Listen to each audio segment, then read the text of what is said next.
Chapter 12:17. This group of ruffians had been here many times and flirted with many pretty girls.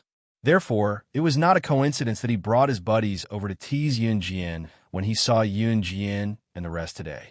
It was him who was waiting here to tease the pretty girls. Yun frowned as he watched this unfamiliar man who exuded a ruffian aura walk over to tease his younger sister. He then shielded Qin Yu behind him and stood in front of the man and Yun Jian. Please make way. Let me pass.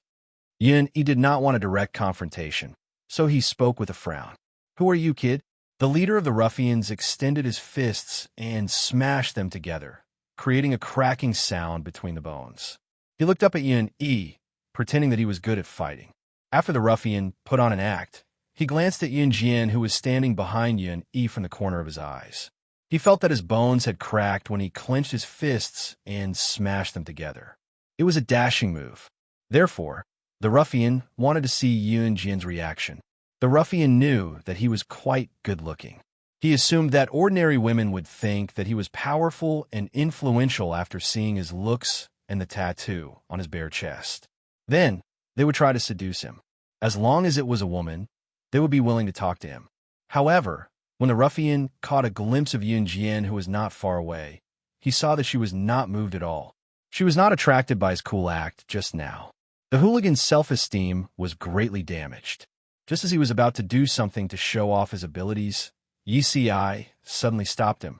Capture them all and seal off this area. Suddenly, a man's voice in a foreign language rang eerily. Yun Jian narrowed her eyes abruptly. The man spoke in German. Just as Yun Jian narrowed his eyes, he saw a group of people dressed like they were from the underground black market running in from not far away. They came in and surrounded the place in no time. At the same time, a dozen of them rushed over in an attempt to restrain Yun Jian and the rest. Qin Yu's eyes glinted. She did not expect to run into what she had mentioned in the beginning. Sister Jian, looks like this is where they're trading their firearms. Qin Yu went close to Yun Jian and told her softly. Yun Jian had thought that she would not run into something like this since there were so many places by the sea in Serene City. Who knew that she would actually run into it? Soon, a dozen people came over to tie up Yun Jian and the rest. Yun Jian did not struggle. There were people who were tied up and tried to scream, but the people from both sides of the firearms trade covered their mouths with black tape immediately. The thugs, who had been acting cool in front of Yun Jian just now, were now dumbfounded by what they saw. They had never seen such a terrifying scene before. They were men from the underground black market. They were all real gangsters. Yun Jian did not struggle, because these people would release all the innocent people around them once the firearms trade was done. They were not letting them go now, because they were afraid that these people would spread rumors. Once the trade was done, it would be too late even if someone who wanted to disrupt the firearms trade got the news. As expected, a group of people came out from the streets of Serene City not long after. On the other hand, the other party disembarked from a large cruise ship that only appeared after a while. Both parties officially started the firearms trade. When both parties met and saw a young-looking man in his 20s coming down from the cruise ship, Yun Jian's eyes narrowed. What a coincidence! It was him. Chapter 12:18. He was her greatest enemy, but he could also be considered an old friend. Why did she say that? The reason was simple. Yun Jian was an agent trained by Lin Wei in Han in her previous life. At that time, Yun Jian was abducted into the organization when she was 5 years old and was forced to undergo a test of life and death. At that time, there were at least a few hundred people who entered in Han with Yun Jian to undergo the assassin test. After that, there would be a new batch of people joining the organization every once in a while. Of course, every once in a while, a group of weaker children would die, and their corpses would be dragged out and fed to the wild dogs.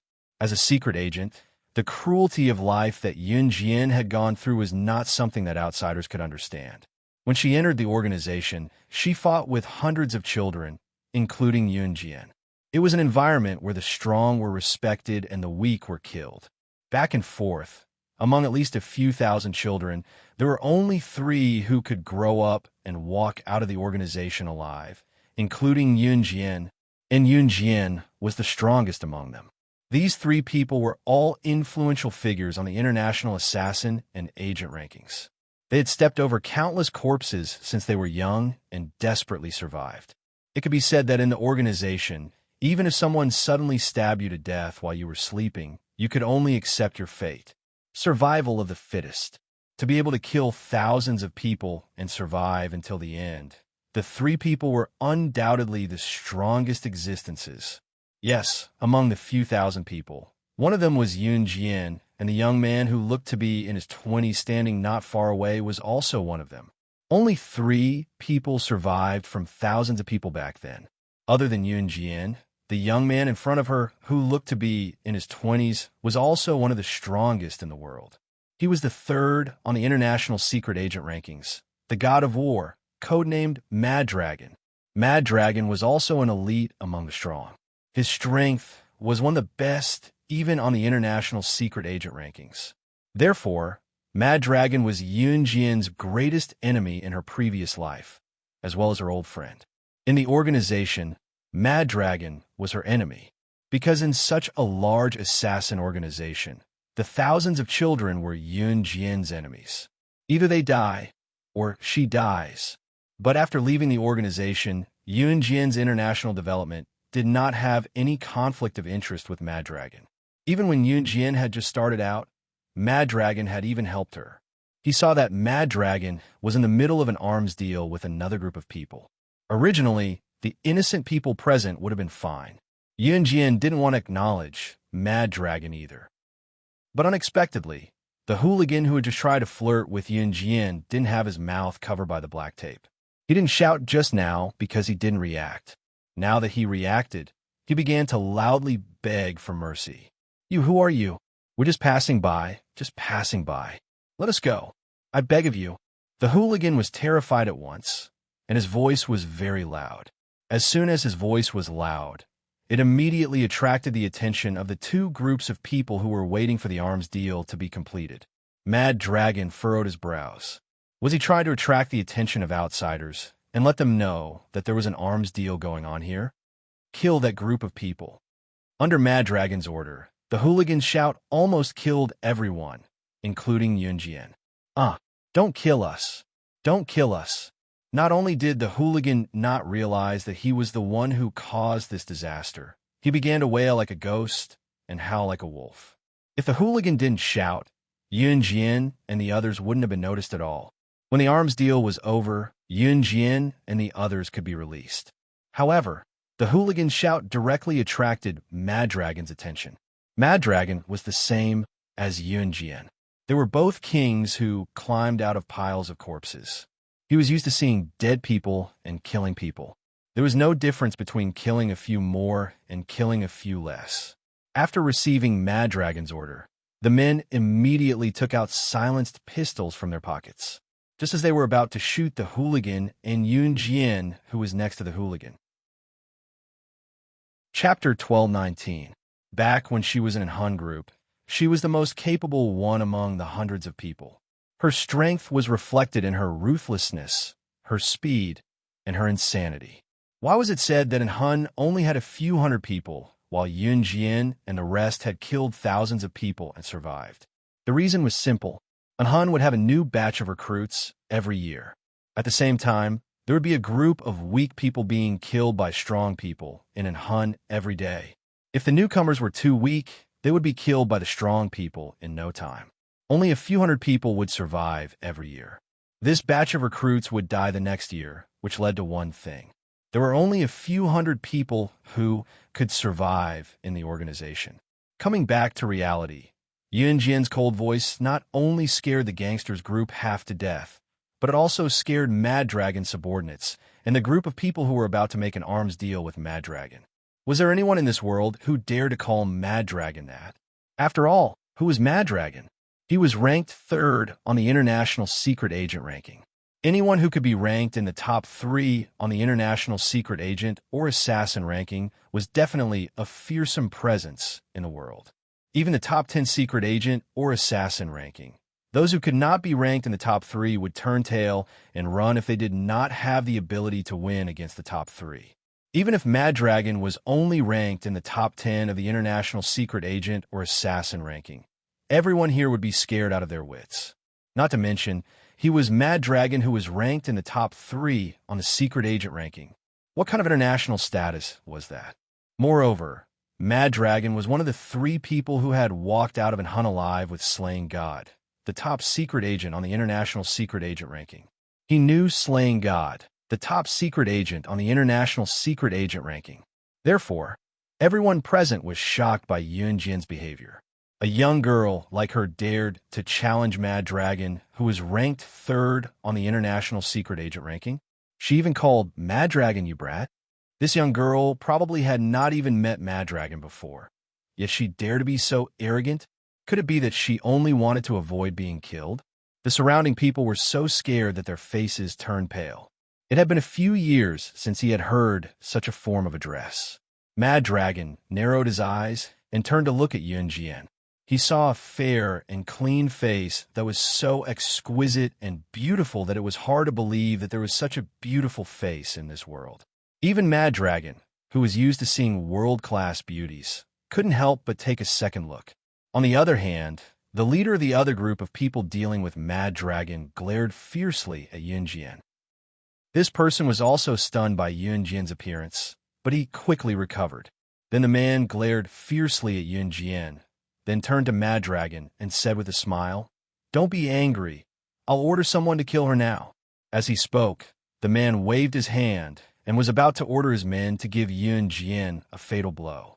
Yunjian suddenly untied herself from the ropes and stood up with a stretch. Although her movements were extremely sluggish, no one noticed the strange light that flashed across the corner of Yunjian's eyes. How could she untie the ropes? She was tied up tightly just now. Yunjian's subordinate who stood beside her gasped. Mad Dragon suddenly noticed Qing Yu's face. This girl, why did she look so familiar? This girl, wasn't she one of SS people? Coupled with Yunjian's arrogant tone just now, it overlapped with a certain arrogant but powerful person in his memory. Could it be?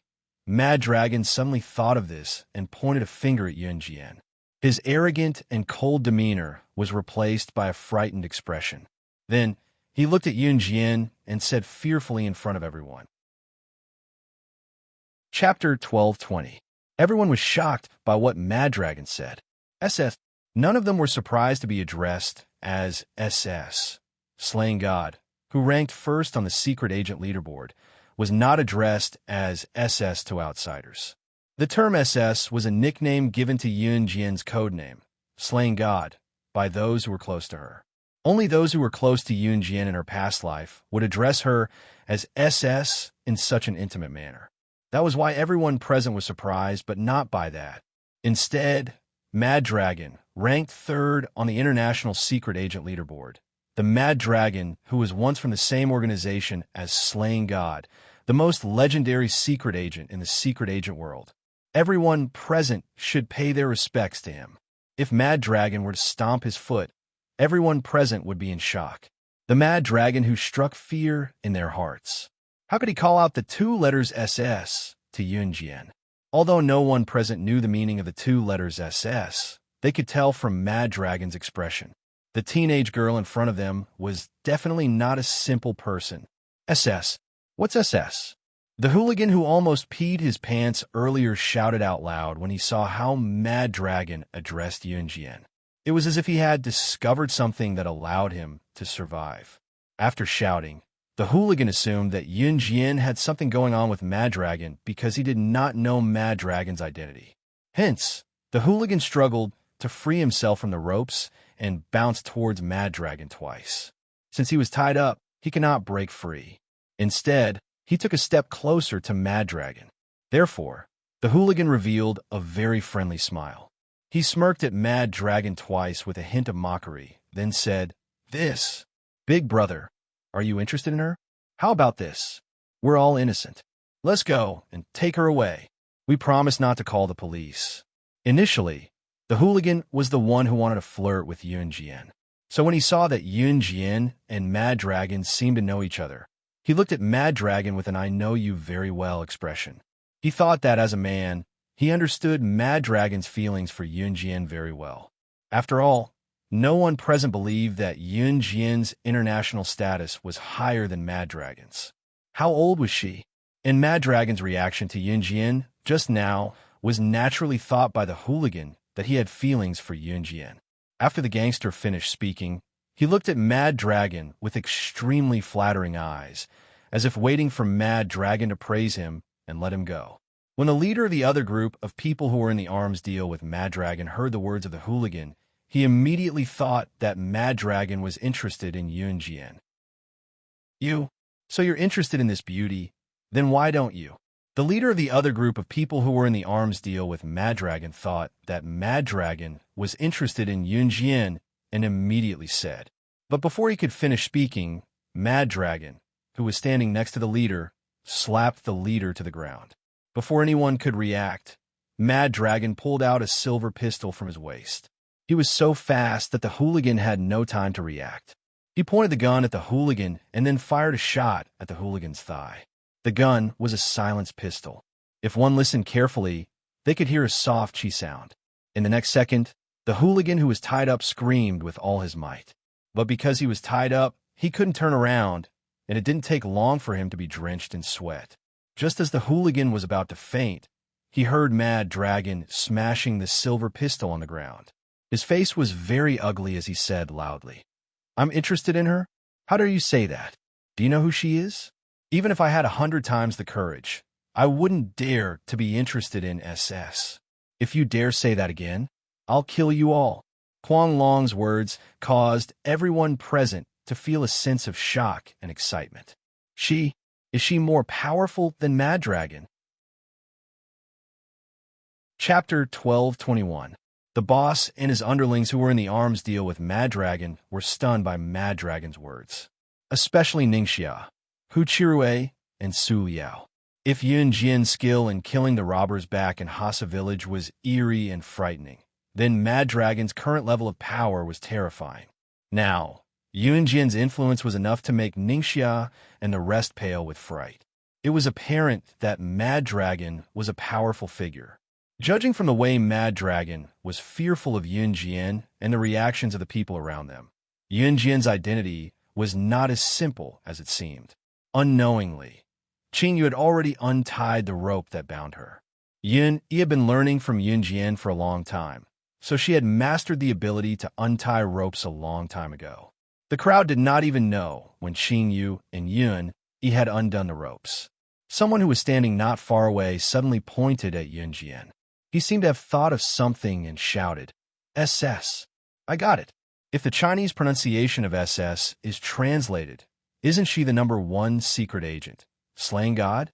The person's tone became more agitated as he spoke. He looked at Yun Jin and spoke loudly, as if he was afraid that the others would not know. His tone was laced with fear. "Could you be slaying God?" The last sentence was uttered with fear. Moreover, this person's tone was filled with surprise and disbelief. It was not surprising. If Yun Jin was really the #1 secret agent, slaying God, how is this possible? This girl who appeared out of nowhere was the #1 secret agent, slaying God. How is that possible? Slaying God came and went without a trace. Her whereabouts were so eerie that it was frightening. Moreover, every time Slaying God appeared, she would wear a mask made of human skin. Therefore, the number of people in the world who had seen Slaying God's true face could be counted on one hand. As soon as that person finished speaking, everyone present was dumbfounded. What? Special agent ranking? Ningxia and the others didn't even know what the special agent ranking was. However, no matter how stupid the people from Ningxia were, it was impossible for them to not understand the meaning of this ranking. Secret agents and assassins were characters from movies. However, why were these people questioning if Yun Jin was the top secret agent, slaying God? First place, then he would be #1 in the world? Su Liao had never thought that Yun Jin, whom he had taken an interest in from the first time he saw her, was just a gentle and weak little girl. Was she slaying God, the top secret agent on the international secret agent ranking? However, just when the scene was in an uproar and the scene was filled with horror and astonishment, Yun Jian was not affected by the horrifying scene at all. Her voice was cold as she said, "I'm not." She was not slaying God, because that was her past life. Yun Jian did not even need a draft when she lied.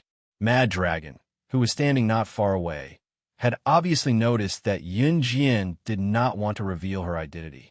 Cough, cough. Slaying God, the top secret agent ranking. How could she be her? Mad Dragon helped Yun Jian to lie.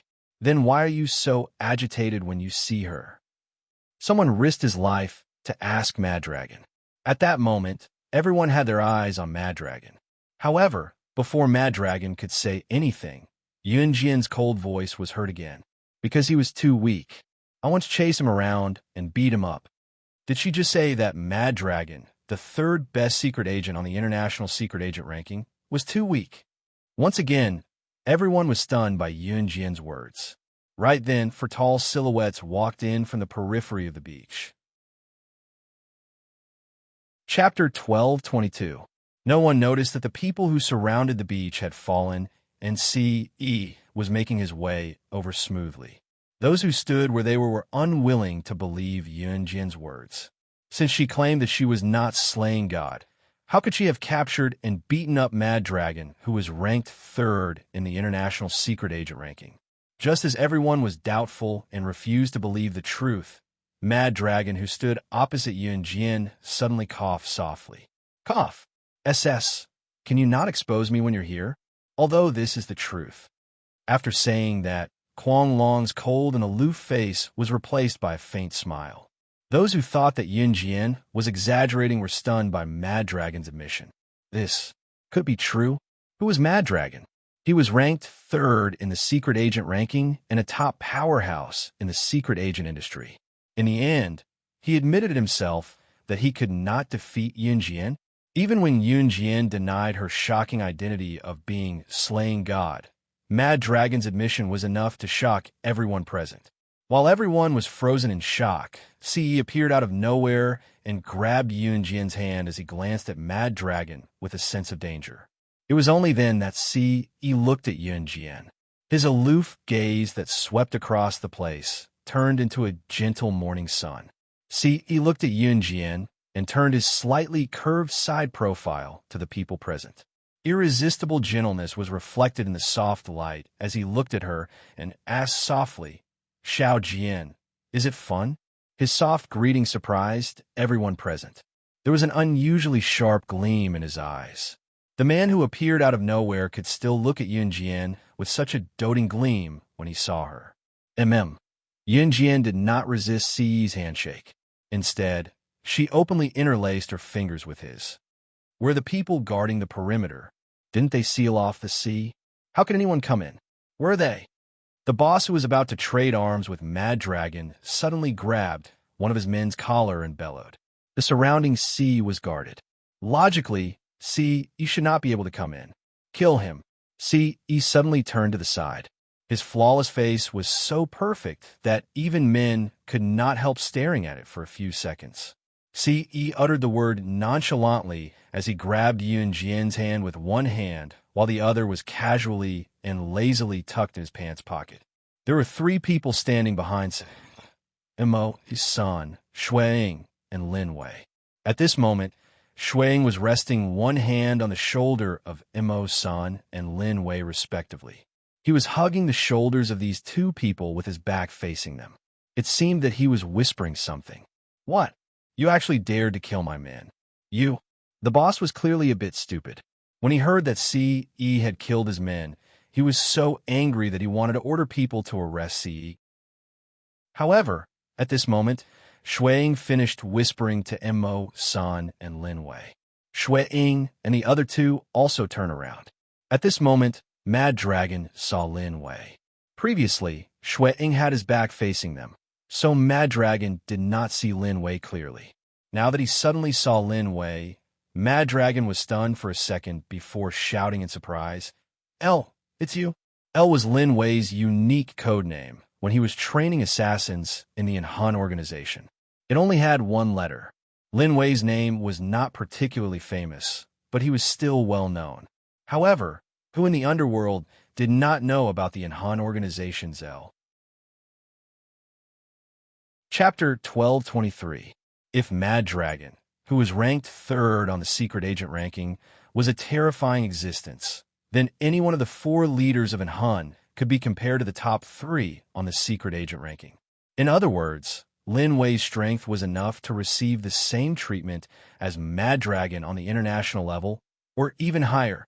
It was obvious that Yun Jian was trained by Lin Wei, so Mad Dragon was naturally trained by Lin Wei as well. Mad Dragon was a little surprised to see Lin Wei here, but he didn't say anything after he recovered. Lin Wei only nodded slightly at Mad Dragon, but didn't say anything. In comparison, among the four leaders of an Hun, only Lin Wei was more aloof. He was the one who didn't talk much, and if he didn't have to, he wouldn't say a word. According to the ranking of aloof, the second would be Mo Sun, who is very steady in his work. "Hey, brat, I've finally met a student of yours." Shuang put his arm around Lin Wei's shoulder, leaned in front of Lin Wei, and joked with him. "Let go." Lin Wei spat out a word with a cold face. Shuang was so scared that he quickly removed his arm from Lin Wei's shoulder.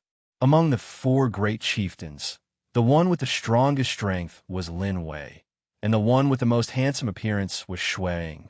However, there was a long scar on Shuang's neck. This scar covered up some of his handsomeness. Therefore, women would usually stay far away from him in fear when they saw him. How could they still care about whether he was handsome or not? When Ningxia's group saw Ce and the other three, they became even more suspicious. Why do these people seem to have a big background? Tomorrow at Zhou Dao, I have something to tell you. Just as the atmosphere was about to fall into a low tide, Yun Jian suddenly said to Mad Dragon. Mad Dragon's looks were not bad. When Yun Jian said this, Ce grabbed Yun Jian's hand even tighter. Mad Dragon didn't even think before agreeing. No problem. Mad Dragon believed that if he didn't agree to this lady's invitation, his lair would be blown up by this lady. "Let's go," Yun Jian said as she turned around. At the same time, her little hand was still held by Ce. Qingyu and Yun had already untied the people from Ningxia. This arms deal would continue. Of course, if Yun Jian and the others wanted to leave, how could the boss of the arms deal with Mad Dragon dare to stop them? They watched as Yun Jian and the others walked out. Ce held Yun Jian's hand and disappeared in front of everyone. Lin Wei and the others also followed behind. Yun, Qingyu, and Ningxia went out as well. Only the gangsters group was ignored. Mad Dragon only breathed a sigh of relief when he saw Yun Jian and the others leave. "Are we letting them go just like that?" the boss suddenly said. After saying that, he immediately realized his mistake and hurriedly covered his mouth. However, Mad Dragon still heard the boss's words clearly. Mad Dragon looked at the boss like he was looking at an idiot, then sneered at him. "Idiot, can't you see?" The three men standing beside that man were all the four leaders of an Han. Other than Adam, all of them are here. 3 of the 4 leaders are here. The 3 of them are protecting that man. "What do you mean? You idiot, think about it carefully." The boss reacted just as Mad Dragon finished speaking. When their thoughts came back to them, the rest of the group held their breaths. Boss exclaimed in shock, "Mo, could that man be?" Chapter 1224. Shut your mouth. That person's business isn't something you could discuss. Otherwise, you won't even know how you died. Mad Dragon reprimanded his boss with a frown when he saw how curious he was. No one noticed that Mad Dragon's heart clenched when he said that. His expression was solemn. In fact, even Berserk Dragon was terrified at this moment. That person was definitely the scariest person in the world. No one could compare to him. If he or boss dared to leak a word about him today, they would not live past tomorrow. Seeing Mad Dragon's solemn expression, boss was shocked and immediately covered his mouth. On the other side, Ce held Yun Jian's hand as she walked in front. Lin Wei and the other 2 followed behind her. Yun and Qingyu walked side by side as well. Behind them were Ningxia and the other 2 who were still in shock. It was not until they walked out that Su Liao looked at Yun Jian, who was walking in front. His gaze fell on Ce's hand that was holding Yun Jian's. Su Liao was silent for 2 seconds before he asked Yun Jian, Who were those people just now? How can they open opened fire so brazenly. Su Liao, Ning Xia, and Hu Chirue were together. They were all university students and had never seen such a scene before. They were obviously scared out of their wits. Ning Xia and Hu Chirue had already seen it in Hasa village, but when they saw the frightening scene again, they were still frightened from the bottom of their hearts. Yun Jian was taking 2 steps forward when she suddenly stopped and turned around slightly. Her hand was still held by Ce. She smirked and said, "You want to know? You can go back and find out." After that, Yun Jian ignored Su Liao, who was trembling in fear, and continued walking forward while holding Ce's hand. When they came to a fork in the road, Yun Yi greeted Yun Jian before taking Qing Yu to shop. Yun Jian nodded at once, and Yun Yi pulled Qing Yu away. "Hey, young mistress, was that your sister-in-law?" Shuang put his arm around Immerse's shoulder and asked Yun Jian. Obviously, the sister-in-law was Qing Yu. Qing Yu's international reputation was not weak, so it was not surprising that Shuang knew her. Yes, Yun Jian replied. They then went to the shopping mall nearby. They had planned to shop here, but Ning Xia was eager to bring Yun Jian and the rest to the beach, which led to the incident earlier. Ning City was huge, but this was the biggest shopping mall near Ning Xia's home. They had not even made one round when they bumped into Qin Yuru, Mrs. Yang, and Ning Xia's mother, who were also shopping. Qin Yuru was holding Duan Li and Duanya's hands. Yin Zhu, on the other hand, walked on his own. In the words of his classmate, Xiao Hui, he was a man, and a man should walk on his own. Once he saw Yun Jian, Yin Zhu's manly demeanor just now vanished without a trace. Sis, see, Igich. Xiao Yunzhu ran toward Yun Jian. Yun Jian let go of Ci's hand when she saw Xiao Yunzhu and squatted down to extend her hand. She thought that Xiao Yunzhu would throw himself into her arms. Unexpectedly, Xiao Yunzhu bypassed her and hugged Si Yi's leg tightly. Si Igich, hug. Yun Jian, who was prepared to receive Xiao Yunzhu's hug, pursed her lips and stood up discreetly. Si Yi, who was standing beside Yun Jian, saw that Yun Jian was defeated. His perfect, handsome face curved slightly, and his eyes were filled with adoration. Then he bent down in the next second and carried Xiao Yunzhu in a suave manner. Ning Xiao's mother, who was standing afar, stared at Si Yi and Yun Jian, who were carrying Xiao Yunzhu. She could not help saying to Qin Yuru. Chapter 1225. Both Ning Xiao's mother and Ning Xiao's father came from the countryside. They studied well when they were young and became government officials when they grew up, earning their current standard of living. Therefore, even if their standard of living was not on the same level as before, Ning Xiao's mother's mindset was still more of a rural person's. Rural people usually got married in their teens. Even if they did not get a marriage certificate, they would hold a banquet in the village to get married first and make up for it when they could get a marriage certificate. Most of them were 16 or 17 years old, while some rural girls were already mothers of 1-year-old children. Therefore, when Ning Xiao's mother saw how compatible Yun Jian and Si Yi were, she could not help blurting out those words. Yun Jian's cheeks flushed right after Ning Xiao's mother said that. In spite of it, Si Yi looked like he was afraid that others did not know about his relationship with Yun Jian. With a slight smirk, he said naturally in the next second, "I'll do my best." Even if Ning Xiao's mother's words were unintentional, everyone present thought that something had happened between Si Yi and Yun Jian. Shuang could not help coughing softly before he turned around again, holding back his laughter. He was not mistaken this time. His young master had actually said something so shameless just now. Was he still their young master? Lin Wei and Immerse's son tugged at each other as well. Qin Yuru was looking forward to it as well, so she felt refreshed when she heard it. Qin Yuru, on the other hand, looked around but did not see Yun Yi. Otherwise, she felt the need to remind her son to have a good grandson or granddaughter as soon as possible. Yun Jian's cheeks flushed as she stood beside Si Yi and pinched Si Yi's waist softly. Nonsense. Si Yi did not feel the pain at all, his already slightly curled lips growing more obvious. His Xiao Jian could only belong to him.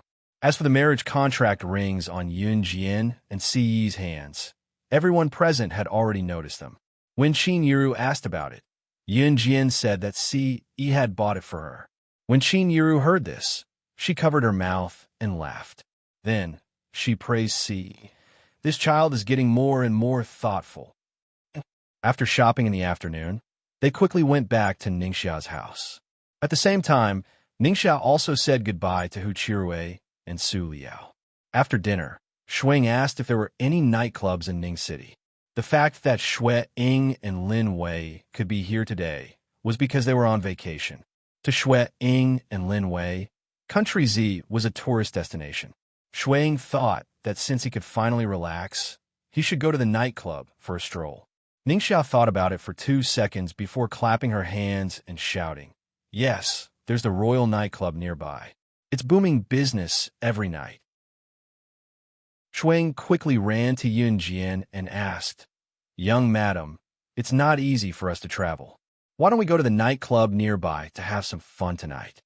Shuang was usually very serious when negotiating with international bigwigs, but he was quite playful in private. The reason why Shuang did not talk to Si but went to Yun Jian instead was because he knew that as long as he called Yun Jian over, their young master would definitely follow them over. If Si knew that Shuang referred to him as young madam, in his heart, Si would probably send Xue Ying to the Amazon forest to have fun tonight. Chapter 12:26. When he heard that Yun Jian was going, Shuang knew that his young master would definitely go with him. He laughed heartily and looked very refreshed. Yun Jian narrowed her eyes slightly. There were big and small nightclubs. Yun Jian had been to a few nightclubs since her rebirth, but they were all small. The Royal Nightclub that Ningxia was talking about was a chain nightclub in Country Z. It was quite famous in Country Z. Yun Jian had overheard some male classmates talking about it when she was in school. However, Yun Jian had never been interested in it. Since Xue Ying was taking the lead today, Yun Jian wanted to join the fun. When Qin Yiru heard that the children were going to a nightclub, she couldn't help but remind them, "That kind of place is not safe. You can go and have fun, but you can't drink drinks given by strangers." Some time ago, there was even news about a nightclub being investigated by the police. The young ladies in the club were all engaged in prostitution. In the end, they didn't know about it until the police investigated. It turned out that these young ladies went to the nightclub to play at night and were drugged, locked up, and forced to do this kind of thing. You have to be careful when you go to such places. Don't get cheated. Qin Yiru was completely worried that Yun Jian and the rest would go to a nightclub, which sounded like a shady place. As a mother, it was normal for Qin Yiru to be worried. No matter how powerful her daughter Yun Jian was, she would still be worried. This was the psychology of being a parent. "Yes, Mom, I know," Yun Jian said with a smile. She said this so that Qin Yiru wouldn't be worried. "Brother Ce, Chestnut, Xiaoya, and I want to go too." Xiao Yunju shook his head. He didn't know what a nightclub was, but when he heard that Yun Jian and his brother Ce wanted to go, he wanted to go too. Children can't go to that kind of place. There are police uncles there. If you go with them, you will soon be arrested and locked in prison. Qin Yiru deliberately tricked Xiao Yunju and then carried Xiao Yunju back from Ce. "Mrs. Qin, will there be police officers coming to arrest us?" Duanli was really frightened. She gulped and asked. Before she could get a reply from Qin Yiru, Duanli had already run over to grab Xiao Yunju, who had been put down by Qin Yiru. She then said to Xiao Yunju, "Let's not go. I'm afraid." "Good. If Chestnut says I'm not going, then I'm not going," Xiao Yunju said righteously as he patted his chest. "All right, you can go now. Come back early and remember to keep in touch with your phone at all times." Qin Yiru was still worried about Yun Jian, so she added.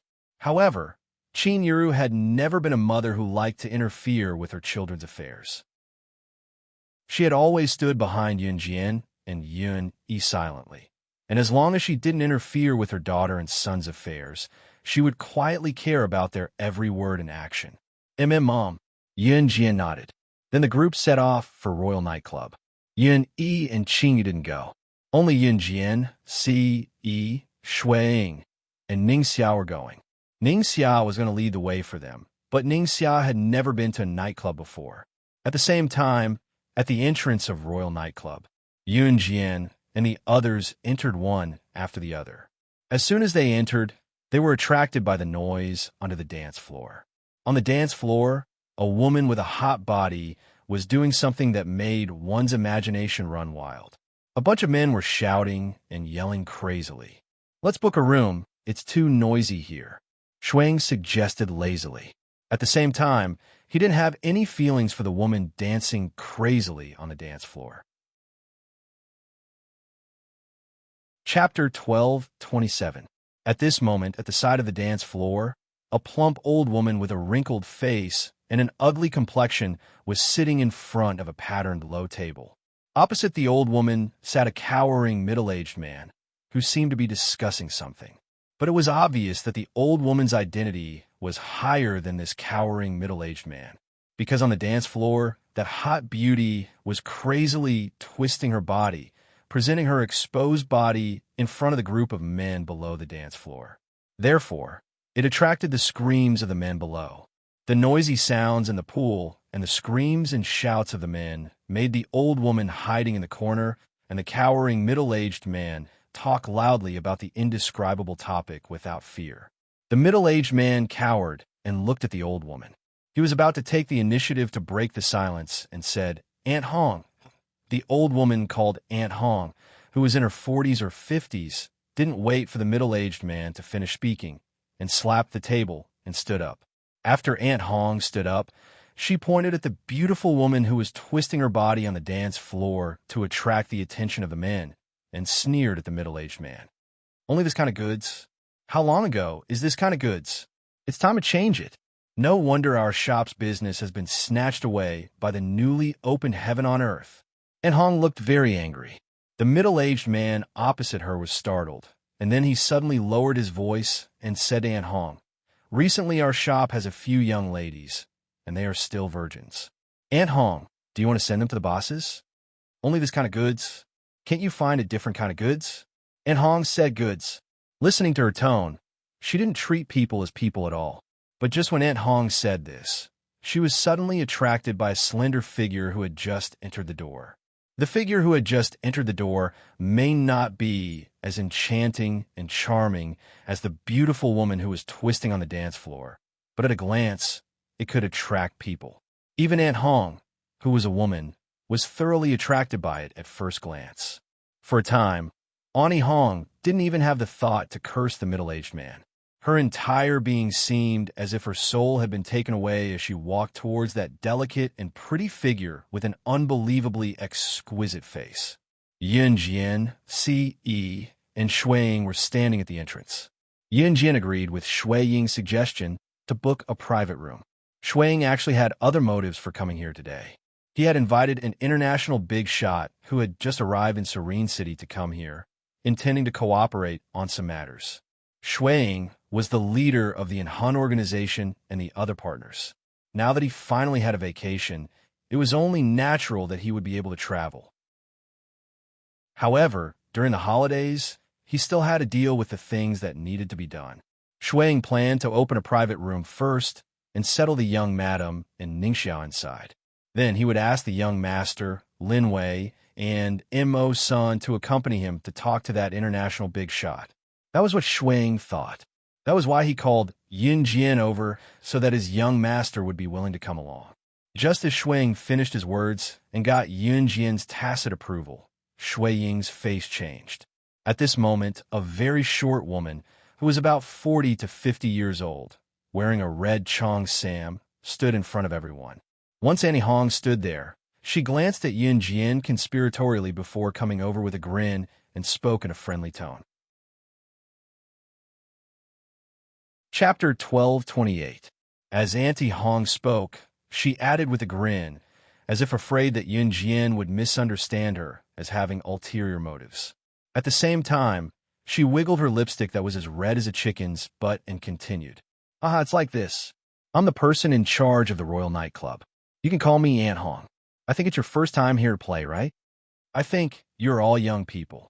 The front hall is noisy and not suitable for you. Do you want to get a private room?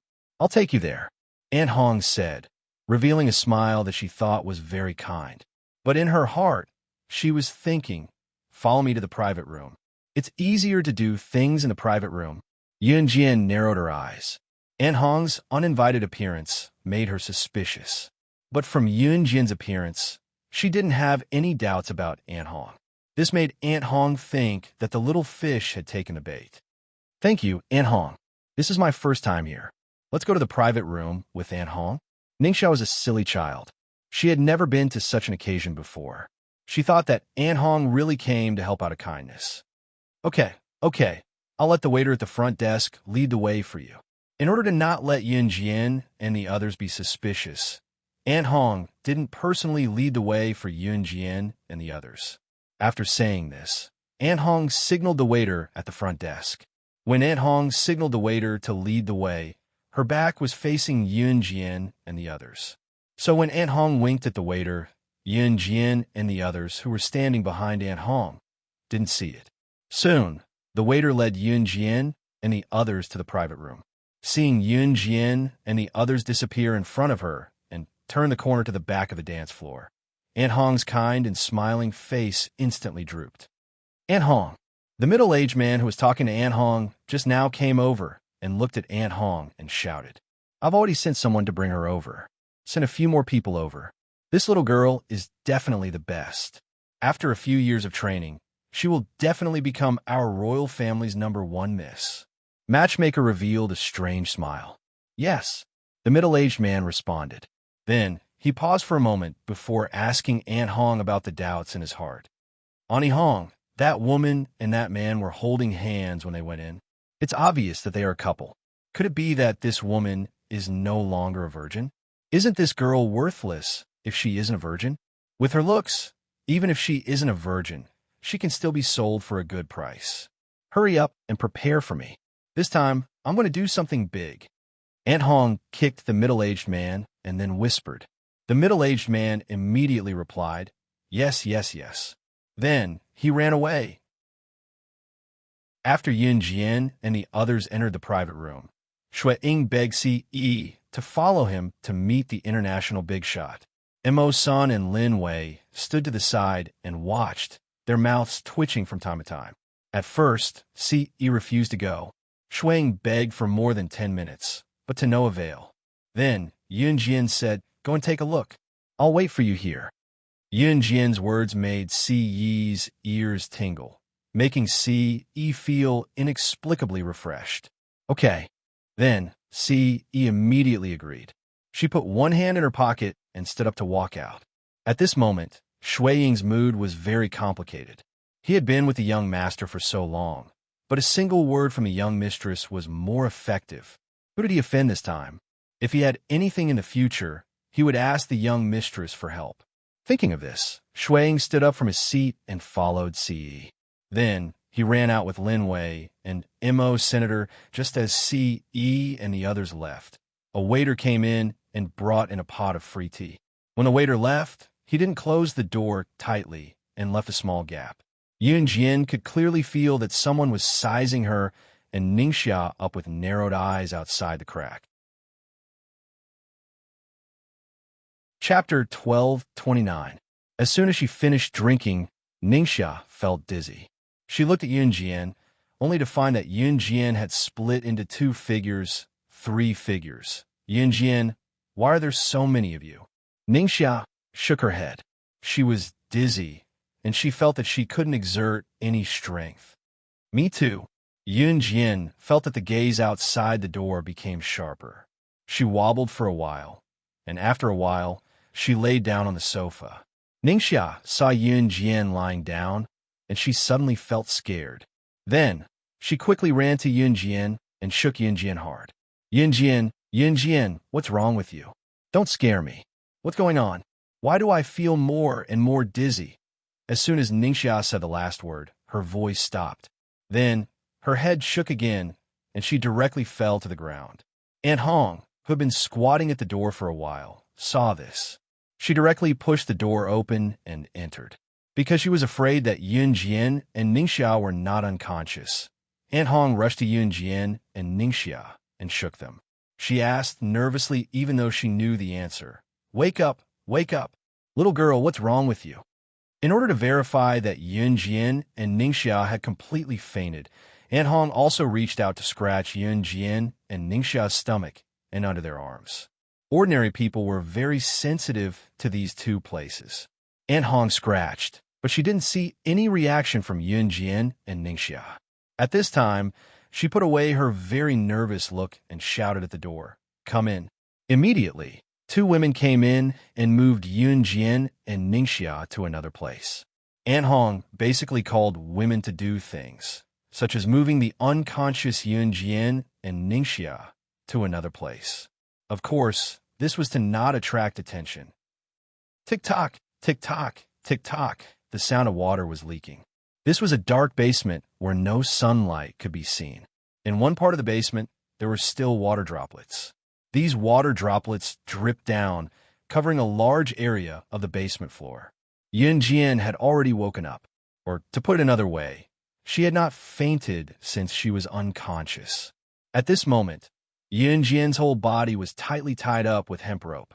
She looked around and could clearly tell that this was not the Royal Nightclub's territory, but a basement. However, the basement was not in the Royal Nightclub. There were many teenage girls tied up around Yunjian. At a glance, there were at least 20 of them. Ningxia was back-to-back with her back-to-back. At this time, Ningxia had not woken up. Sob, sob, sob. Not far away, a girl about Yunjian's age was sobbing and shaking. There were also girls who were frightened by the scene in front of them. At this moment, they were desperately asking, "Where is this? Have we been abducted? Then will we die?" Whoa! There were more than 20 teenage girls at the scene. Some of them were not awake, but as long as they were awake, they were crying softly. There was a girl who had been captured for a long time who didn't cry, but said in a depressed tone, "We're finished. The prettier girls who were captured before have been sold. They will sell us." When she said this, the girls around her cried even harder. Yunjian frowned when she heard the cries. She was not nervous, but she was irritated by the girls' cries, so she scoffed in the next second. "Shut up, all of you." Chapter 1230. The group of girls around her were only in their teens and were very young. They were at the prime of their youth. It was not hard to tell that the dozens of girls around them were like Yunjian and Ningxia, abducted by Annie Hong and her cohorts in a similar way. Among the abducted girls, she was the only one who could be as calm as Yunjian and not be affected by the mourning around her. She forced herself to cry and even yelled, "Shut up, all of you."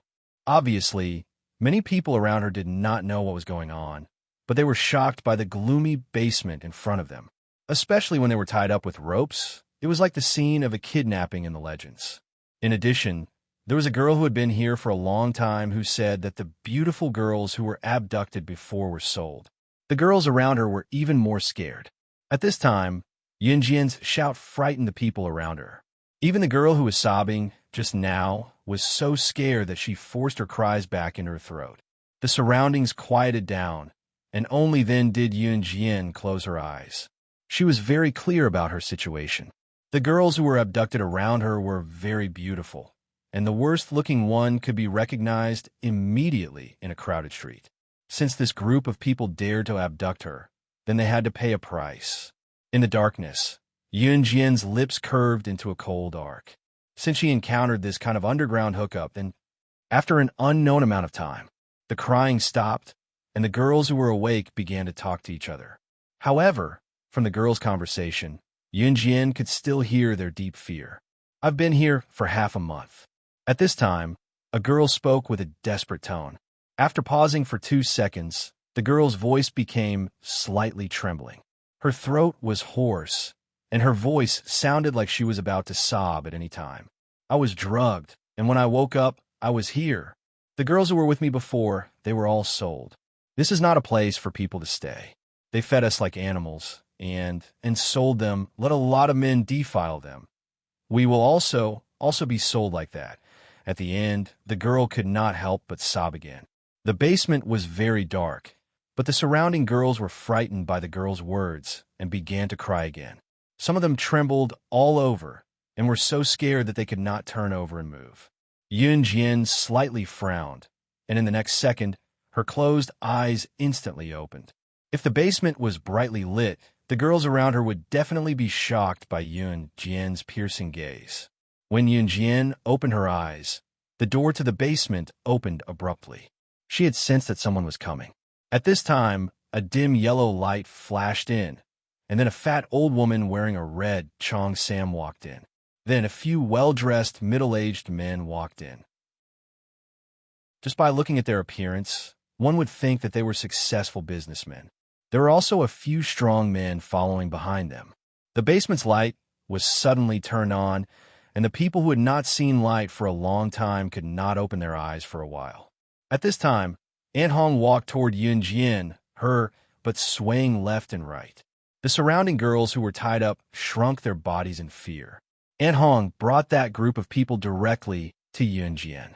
Then Aunt Hong suddenly stepped aside and respectfully pointed at Yun Jian to a well-dressed middle-aged man standing at the front and said, "Look, this chick is really hard to come by in 1,000 years."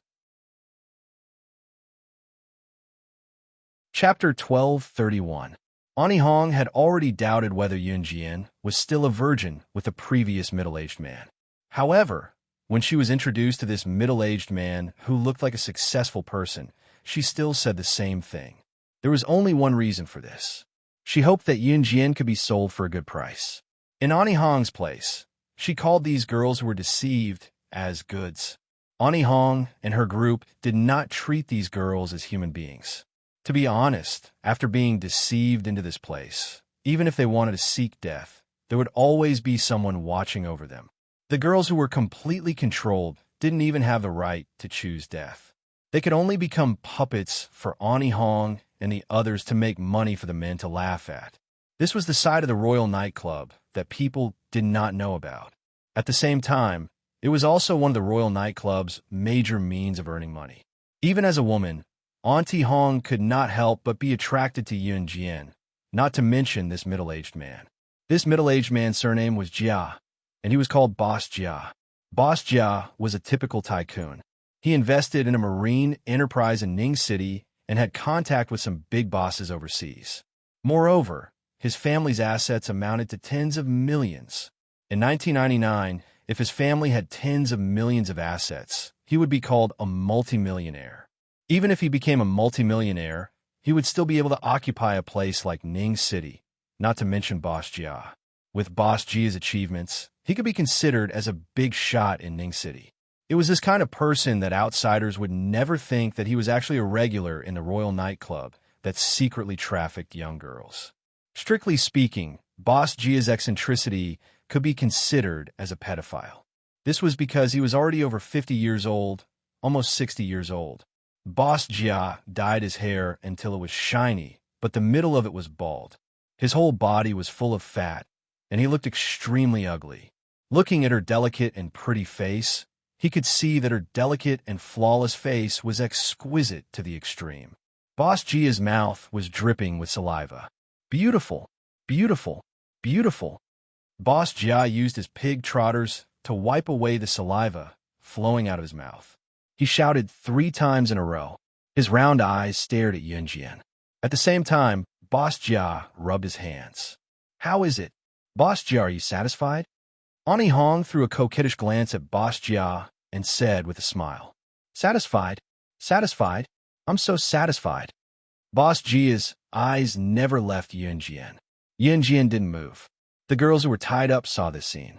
As long as it didn't involve them, they didn't even dare to make a sound. "Ani Hong, name your price." Boss Jia looked at Yun Jian and rubbed his hands even harder. He couldn't wait to rush up. Aunt Hong curled her lips and said, 500,000. What? 500,000? Just a woman, and you are offering 500,000 yuan? Boss Jia was shocked and then exclaimed, "Hey, you've seen it for yourself. This chick is so delicate. You should know if she's worth 500,000 or not. If you don't want it, I can sell it to Mr. Yang." The Boss Yang that Ani Hong mentioned was Boss Jia's sworn enemy. As soon as Ani Hong said this, Boss Jia was unwilling to be at a disadvantage. Okay. 500,000 it is. Just as Ani Hong and Boss Jia were seriously talking about the price, a sneer was heard. At such a serious and dangerous moment, there was still someone laughing. Everyone immediately turned their heads to look. They saw that Yunjian, who was a commodity, wasn't afraid at all. She was the one who had sneered earlier. You? What are you laughing at? Ani Hong was shocked by Yunjian's strange laughter. Then, she questioned. However, she heard Yunjian reply with a smile without fear. Instead of estimating my value here, why don't you talk to me about how you want to die? As soon as Yunjian finished speaking, everyone around was stunned.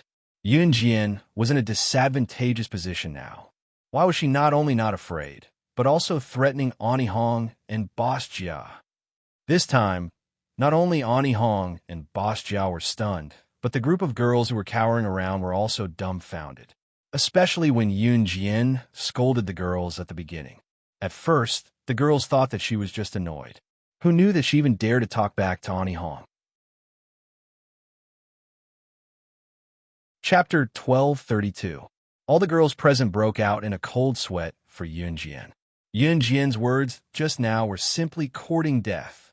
Sure enough, after Yunjian said those words just now, Ani Hong and Boss Jia were both stunned. After recovering from the shock, Boss Jia still looked at Yunjian in a daze, saliva dripping from his mouth. The little beauty is still so beautiful when she's angry, huh? So charming. After saying that, Boss Jia stared at Yunjian even more insolently for 2 seconds. Then, he directly ignored Yunjian's words just now and said to Ani Hong, Ani Hong, since I'm going to spend so much money to buy this little beauty will be mine sooner or later. Then, can you let me check the goods now?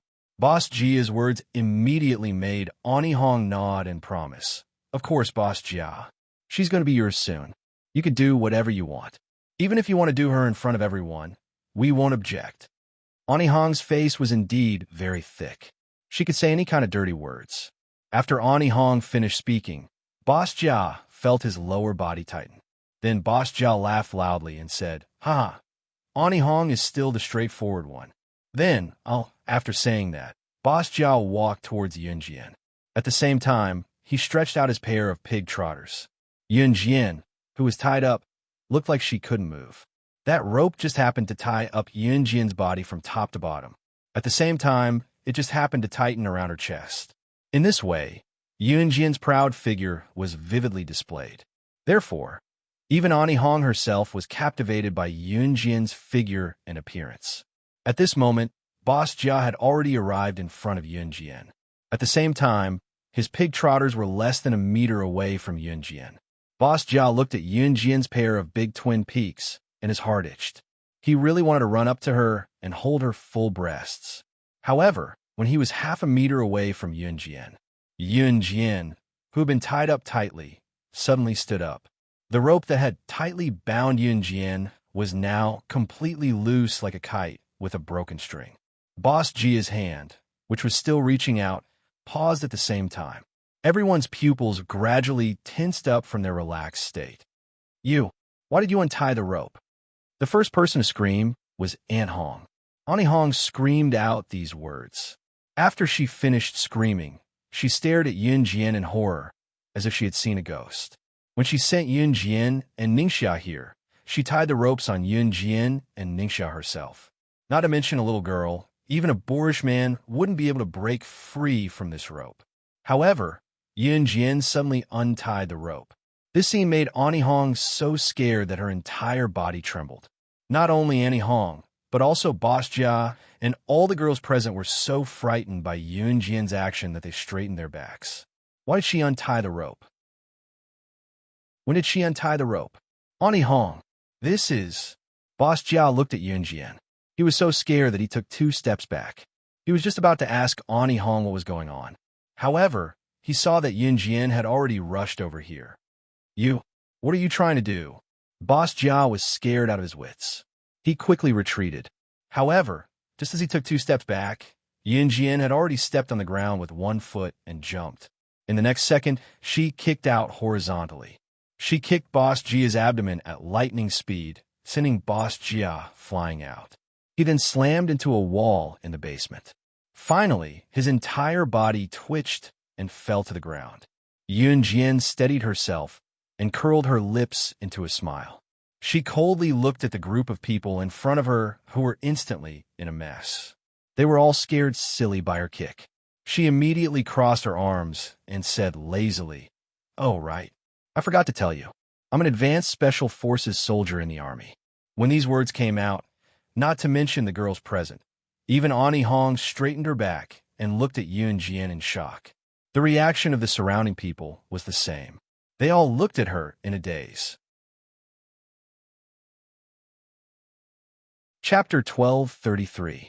Other than shock, the biggest reason was that Ani Hong and her group were underground traders, and the people they sold were living people. Under such circumstances, Ani Hong and her group were usually most afraid of running into the police. Even if they ran into the police on the streets, Ani Hong would usually avoid them, not to mention running into the police directly. The moment Yun Jian said that she was an advanced special forces soldier, coupled with her kick that sent Mr. Jiao flying. Even if Ani Hong did not believe that Yun Jian was an advanced special forces soldier, there was no way to explain how a teenage girl who looked weak and delicate could have such abilities. Unless it was like what she said, that she was an advanced special forces soldier. But how old was she? She was only in her teens. How could she be you? You're an advanced special forces soldier. Ani Hong pointed at Yun Jian and exclaimed in disbelief. As she spoke, Ani Hong's voice was hoarse. What do you think? Yun Jian did not show any signs of fear when facing Ani Hong and the group of tall and burly men standing behind her. On the contrary, after she said that, she walked towards Ani Hong and her group. What are you trying to do? It was obvious that Yun Jian's kick that sent Mr. Jiao flying was definitely practiced. So when Ani Hong saw Yun Jian walking towards her, she led the burly men behind her and retreated a few steps. It was obvious that Yun Jian's skills earlier gave Ani Hong a sense of danger. Yun Jian walked towards Auntie Hong under the agitated and shocked gazes of the girls who were still tied up. As she walked, Yun Jian gently raised her hand. Ani Hong was so scared that she thought that Yun Jian was going to use some kind of weapon, so she nervously retreated 3 steps in the same second. On the other side, Yun Jian stretched out her hand and gently pulled out the only shabby wooden stool in the basement. Then she sat on it. After she sat down on the wooden stool, she reached out to tuck her excess hair behind her ear. Then, she curled her lips into a devilish smile. Actually, I originally wouldn't meddle in your business. After a pause, she suddenly raised her eyes slightly and continued, I'm not sure. But since you've invited me here and put on such a wonderful show in front of me, I'll be sorry if I don't give you a reward. Yun Jian's words were flat, making it hard to tell whether she was happy or sad. However, when such calm words came out from the mouth of such a little girl, it more or less shocked everyone present. At this moment, Ani Hong was filled with regret. She thought she had found a treasure this time. But who would have thought, bang? The door that was just closed was kicked open in the next second. The kick outside the door was full of strength. The door was kicked fiercely, and the entire door flew out. The door was even broken. Everyone present was so shocked that they were shocked. When they turned around to look, they saw a handsome man dressed in black casual clothes walking in with a frown on his face. The handsome man attracted everyone's attention as soon as he walked in. After CE entered, he frowned and looked around. Finally, he saw Yun Jian sitting on the wooden stool. His frown loosened at this moment. It was only then that CE came over. The surrounding people trembled in fear from CE's aura. His action of kicking open the door was shocking and unexpected. Chapter 1234. CE's face didn't show any emotion, but Mo's son and the other two, who were familiar with CE, were quite clear. Their young master was truly enraged this time. You? Who are you? An Hong was frightened by the sudden entrance of CE and the others, and she took a few steps back. Especially when she heard CE say the word kill, An Hong had an illusion that she had provoked a very frightening big shot. Old woman, you don't need to know who we are. Shuang chuckled and took the lead to walk over. His handsome face was covered by a long scar at the bottom of his neck, which greatly reduced his handsome face. An Hong was so frightened that she retreated again and again. Don't talk nonsense with her, just kill this group of people. Imo-san was already walking over. Imo-san's legs were very slender, especially from the back. His figure and appearance were simply an existence that girls yearn for day and night. Imo-san had just taken 2 steps over here, when the few burly men behind Aunt Hong took 2 steps back. In the next second, a sharp killing intent flashed in Imo-san's eyes. In the next breath, in this airtight space, everyone only felt a gust of wind. When they came back to their senses, they saw that Imo-san had already flashed past those burly men at some point in time. Everyone almost didn't notice when he made his move, and only saw those burly men suddenly spurt out a mouthful of old blood. In the next moment, the few burly men fell to the ground with their backs facing the ground. In a short while, they stopped breathing. After Imo-san killed these people, he returned to Lin Wei's side. Lin Wei was the strongest among the 4 leaders, but he didn't make a move. That was because these people in front of him didn't even have the qualifications to make him make a move. Imo-san stood beside Lin Wei, but he saw that Shui had already walked over to Aunt Hong. "Ah, you dare to kill them. How dare you? You." Aunt Hong was so scared that she couldn't form words. But Shui was gradually approaching Aunt Hong. As Shui approached Aunt Hong, he made TSK sounds. In the end, Shui said to Aunt Hong, "You old woman, why did you have to capture our young madam? Do you think you can still live after capturing our young madam? TSK, you already have half a foot in the coffin, yet you're still coming out to harm others." After saying that, Shui gently pinched his chin with his slender hand and looked at Aunt Hong with a playful expression. Auntie Hong gradually retreated towards the group of girls. After retreating to a place where there was no escape, Aunt Hong directly knelt down in front of Shui. "I beg you, please don't kill me. Don't kill him." When she said the last word, Auntie Hong suddenly grabbed a young girl beside her and threw the young girl directly into Shui Ying's arms. This young girl's hands and feet were tied up, and at this moment, Auntie Hong had directly thrown her into Shui Ying's arms, causing her to be unable to stand firm. Aunt Hong's eyes narrowed. She suddenly jumped up and ran to the side towards the basement's entrance. This Auntie Hong had a bit of strength. Yun Jian narrowed her eyes. She hadn't noticed it before. However, Aunt Hong was destined to not be able to get out of this basement's door today. Lin Wei casually flung his hand, and everyone only saw a golden light flash past. No one saw what he had flung out.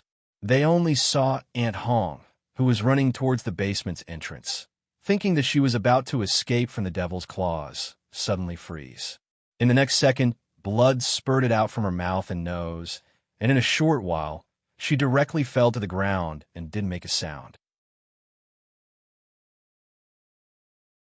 Chapter 1235. Lin Wei helped Shui kill Auntie Hong.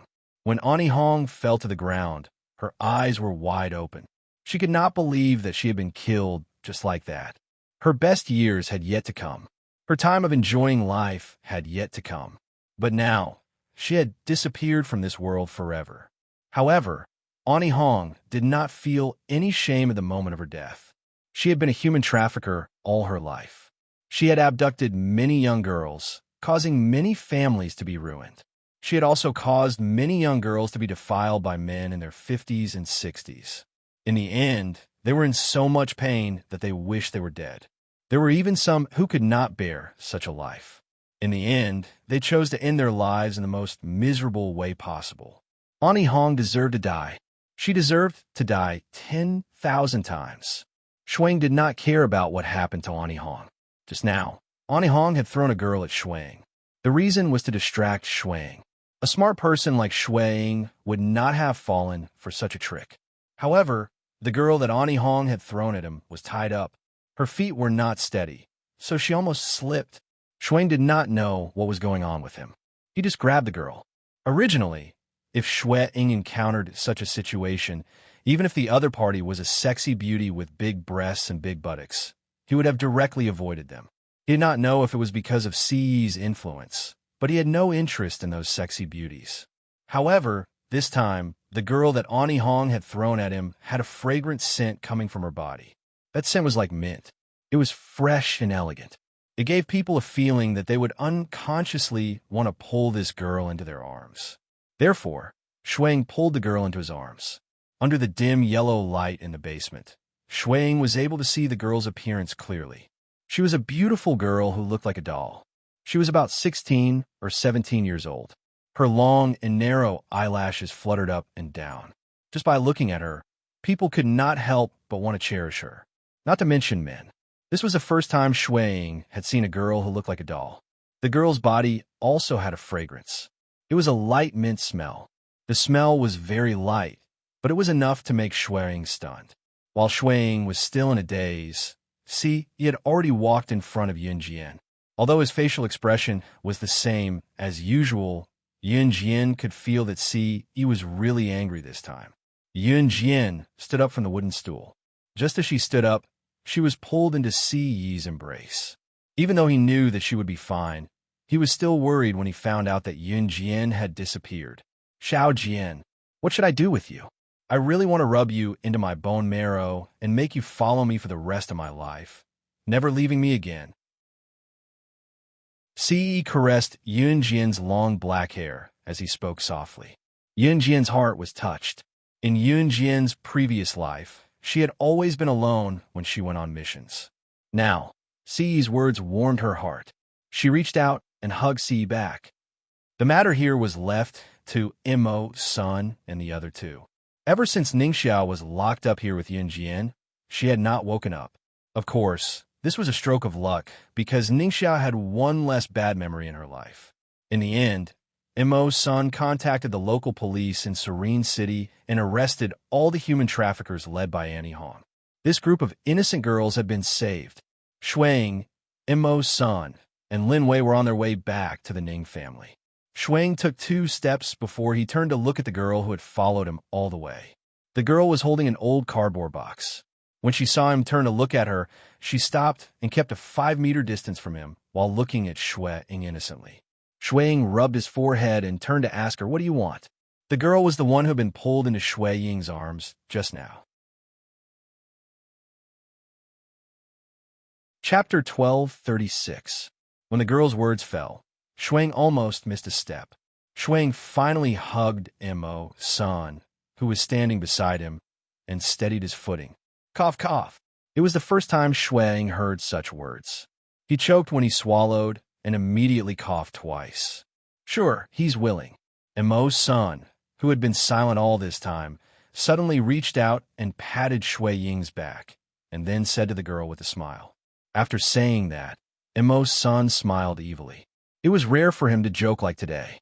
After saying that, Imo's son pulled away Shuang's hand that was around his shoulder, and then turned around and left with Lin Wei. Halfway through, Imo's son also left Shuang with a sentence that people didn't understand. Don't bully a little girl. After saying that, Imo's son smiled evilly, which was extremely inconsistent with his previous calm appearance. After smiling evilly, Imo's son curled his lips and left with Lin Wei. Shuang, who was standing in place, simply wanted to grab Imo's son and Lin Wei and beat them up. They actually left him behind.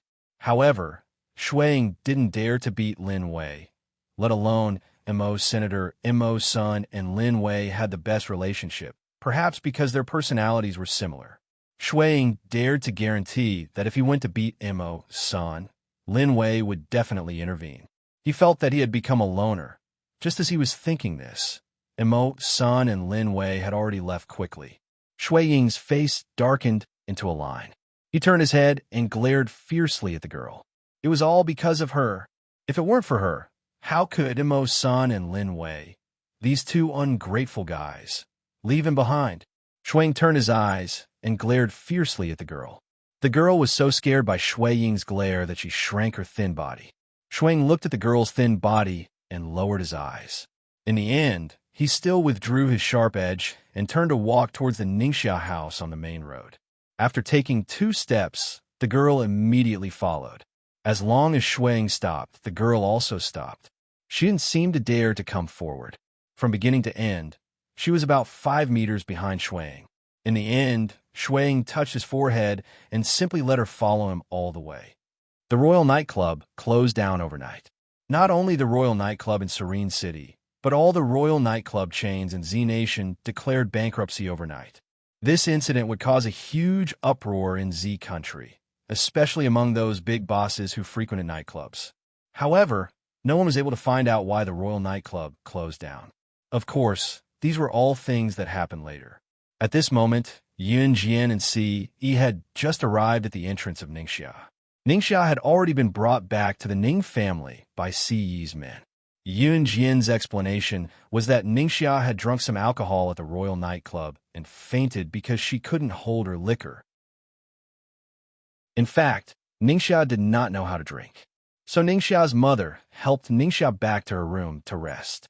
Yun Jian and Si Yi stood at the gate of their house in Ningxia and looked at the stars in the sky. After a while, Immo's son and Lin Wei came back. Not long after Immo's son and Lin Wei entered the house, Yun Jian stood there and saw Shuang walk in with a sullen face. Behind Shuang was a 16 or 17-year-old girl.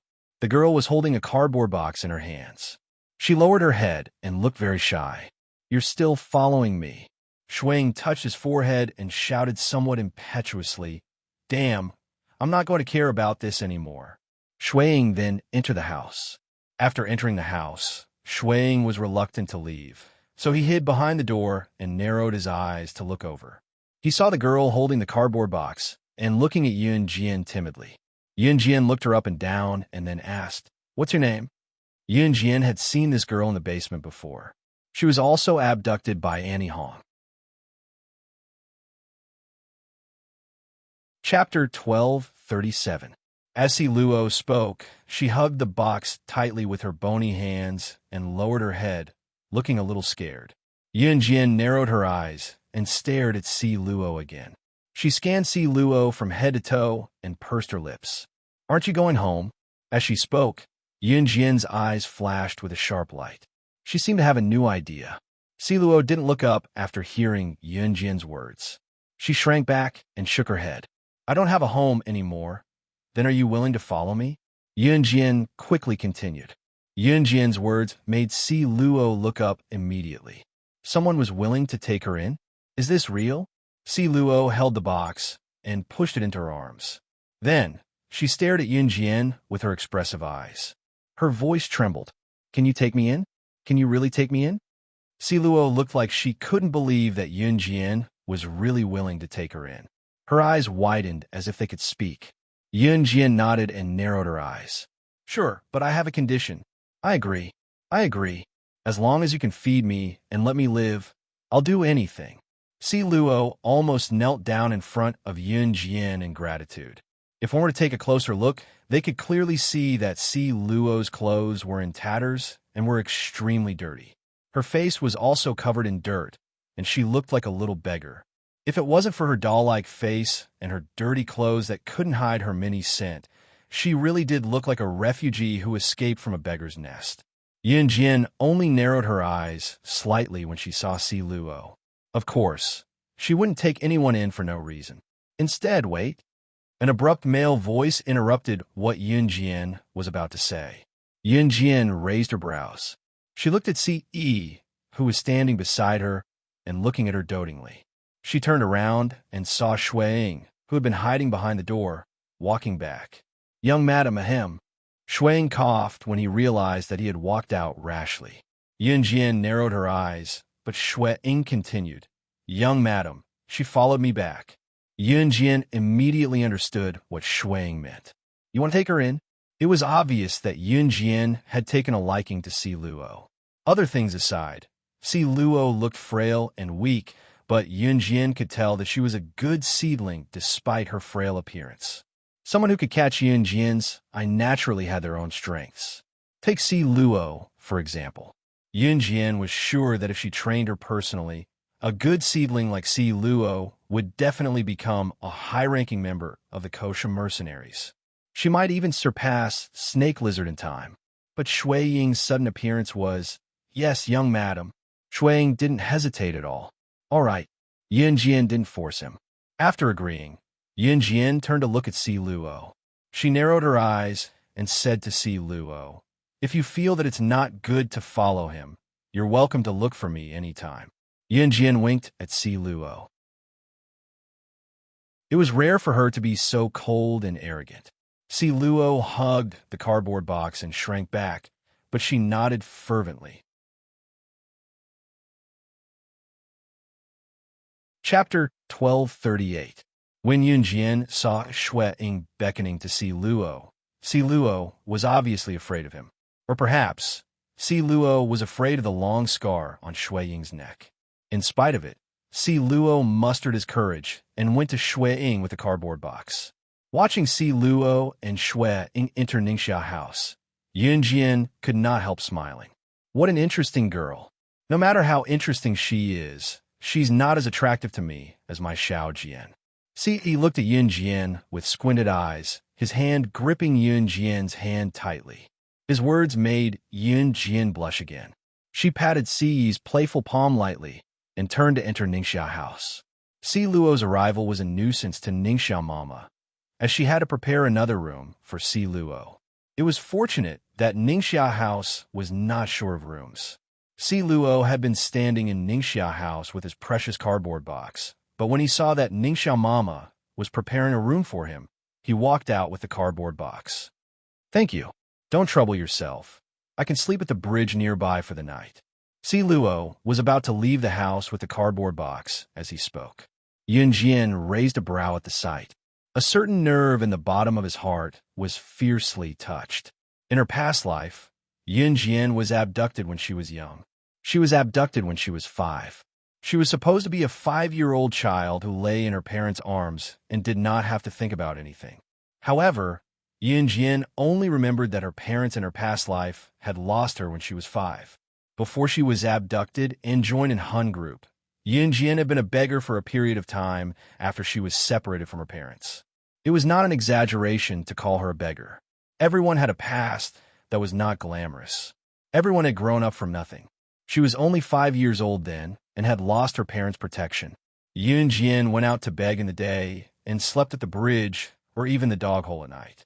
If a kind-hearted person gave her a newspaper to warm her up in the cold night, it was already a blessing. That kind of life was simply not something a human could live through. But under the premise that one's life was not guaranteed, it was already considered very good. She had seen Si Luo's attire just now, and what Si Luo had just said. What kind of past could make a young girl who was in the middle of puberty so calmly say, I can sleep on the nearby bridge for a night? Countless teenagers who were sheltered by their parents flaunted their prowess. But who would have thought that some people who lived at the bottom of society even had problems eating enough food to survive? Yunjian's heart skipped a beat when she saw Si Luo walking out of the house. She instinctively wanted to speak up. Unexpectedly, another male voice was faster than her. Shui Ying, who was standing beside Si Luo, grabbed Si Luo's hand. He did not mind that her hand was dirty. Shui Ying forced herself to calm down and growled at Si Luo. You are my disciple now. My disciple is sleeping at the bridgehead? If word of this gets out, where am I supposed to hide my face? Shui Ying did not want to reveal his identity.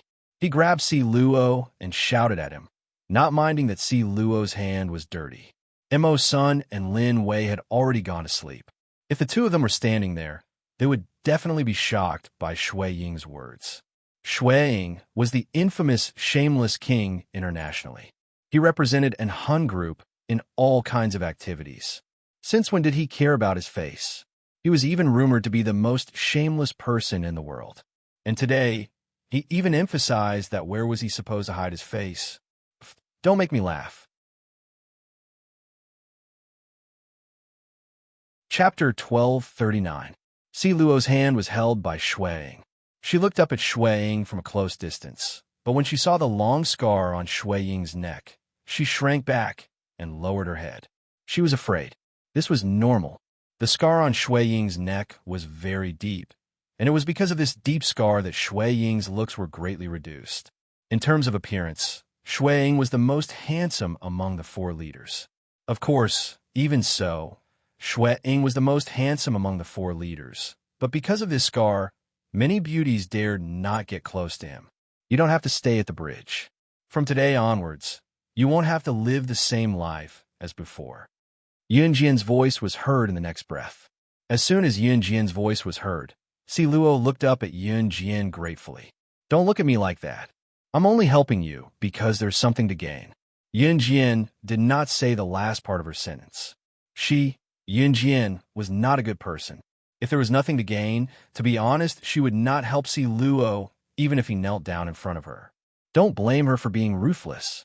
This was how the world worked. If you were not strong, no one would pity you. Thank you. Si Luo thanked him anyway. If one looked closely, one could even see a trace of tears in her eyes. Yunjian nodded and did not say anything else. In the end, Ningxiao's mother prepared a room for Si Luo. Ningxiao's family was rich, so their rooms were villas with toilets in every room. It was like a hotel. Ningxiao's mother pitted Si Luo and even taught him how to run the bathwater. Yunjian stood aside and watched as Ningxiao's mother taught Si Luo. In the end, Si Luo took a hot shower and changed into Qinyu's clothes.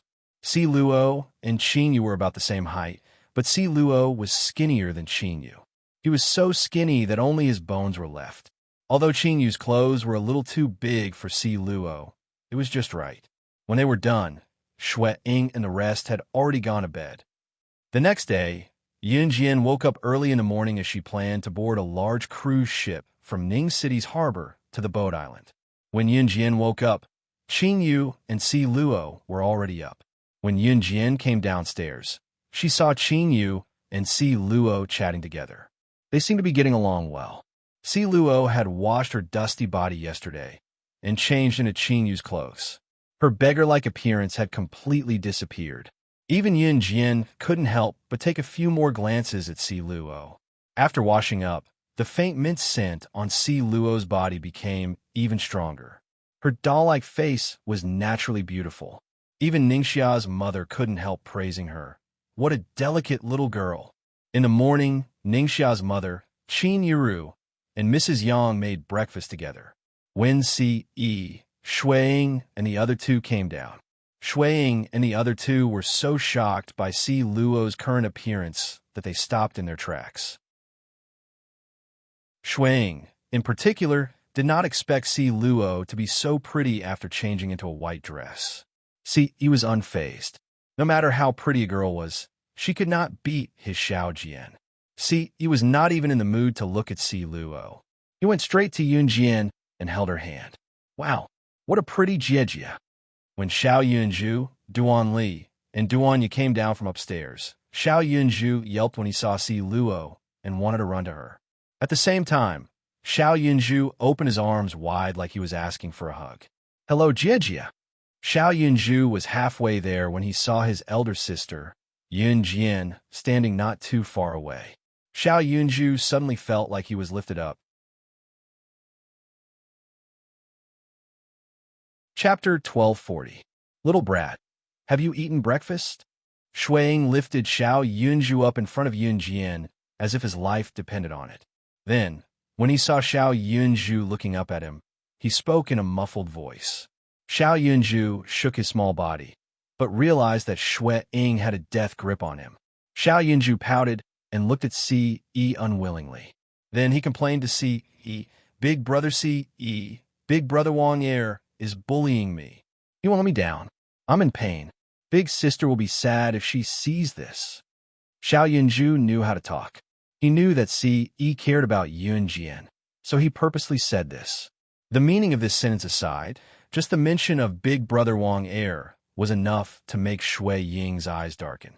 When he heard Xiao Yunju call him Big Brother Wang Er, Xue Ying had the urge to run to Yulong mainland and kill Adam.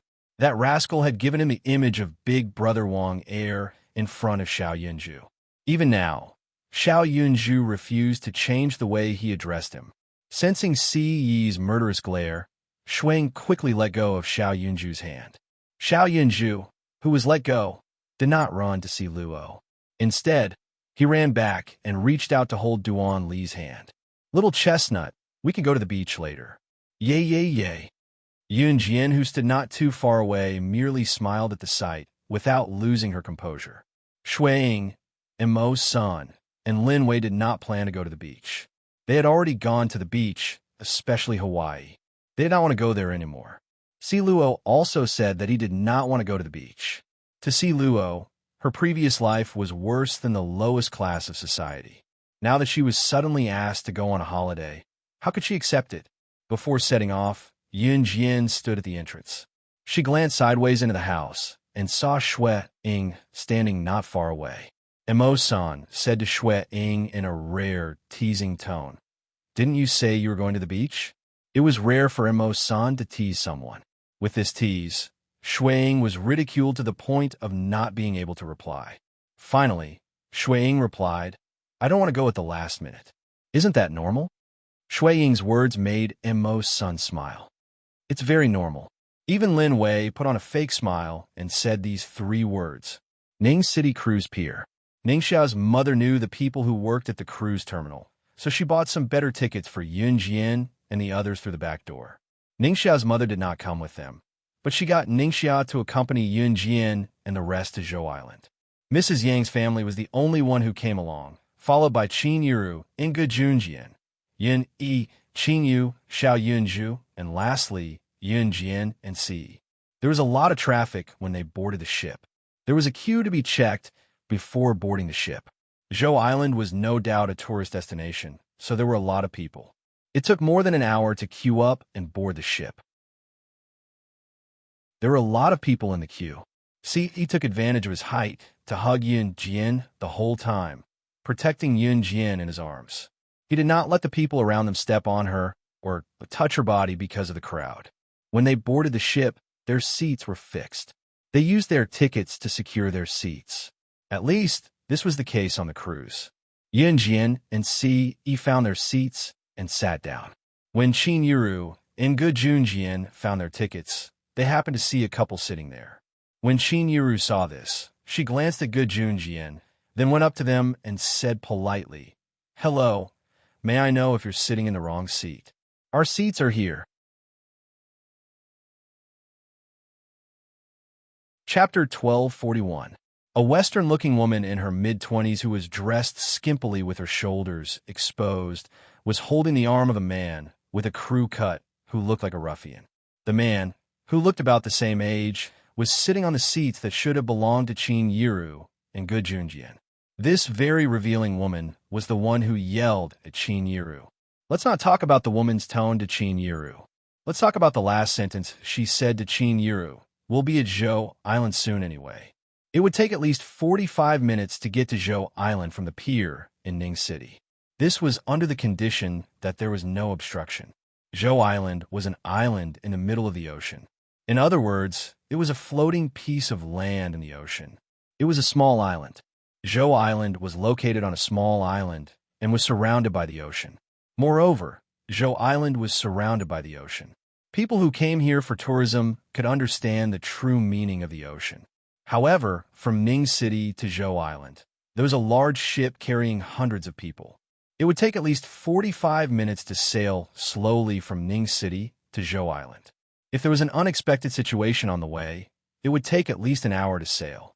Even so, there were still a lot of tourists coming.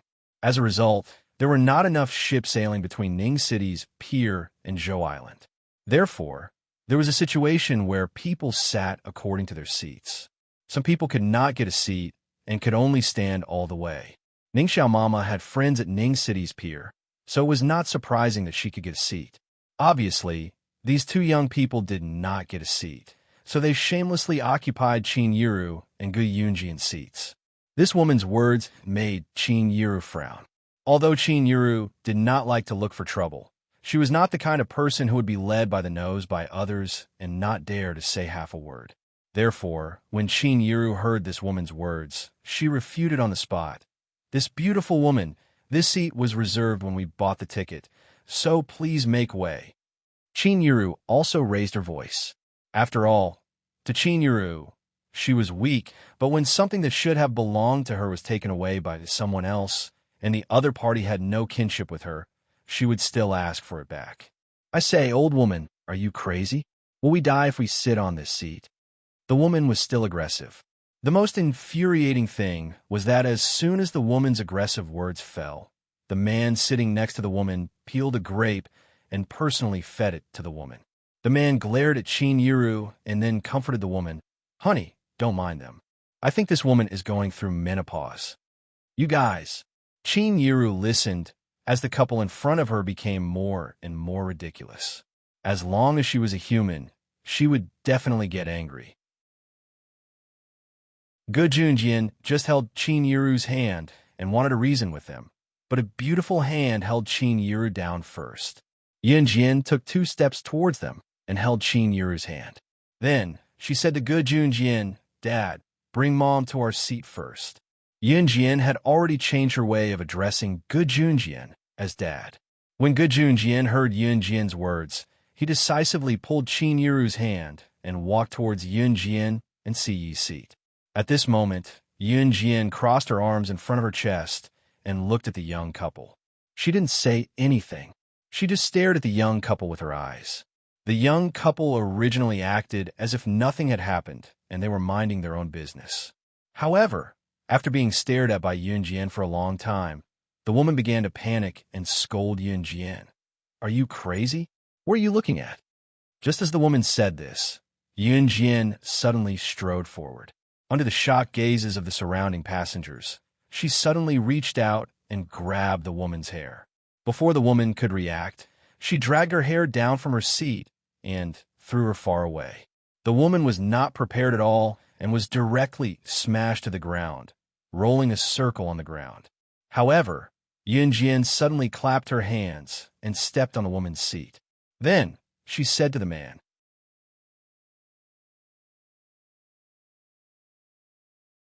Chapter 1242. The man was shocked by Yunjian's sudden action of pulling the woman out of her seat and throwing her to the ground. By the time he came back to his senses, Yunjian had already stepped on the woman's seat and spoke to him in a cold tone. The man gulped.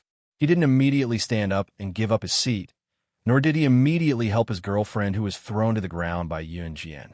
Instead, he was fascinated by Yunjian's beautiful and delicate face. He didn't notice it earlier, but now the man saw it. The couple actually had such a delicate daughter. Wasn't this girl too beautiful? He was almost mesmerized. The man swallowed hard. Today, Yunjian was wearing a very short black top, and this black top was form-fitting.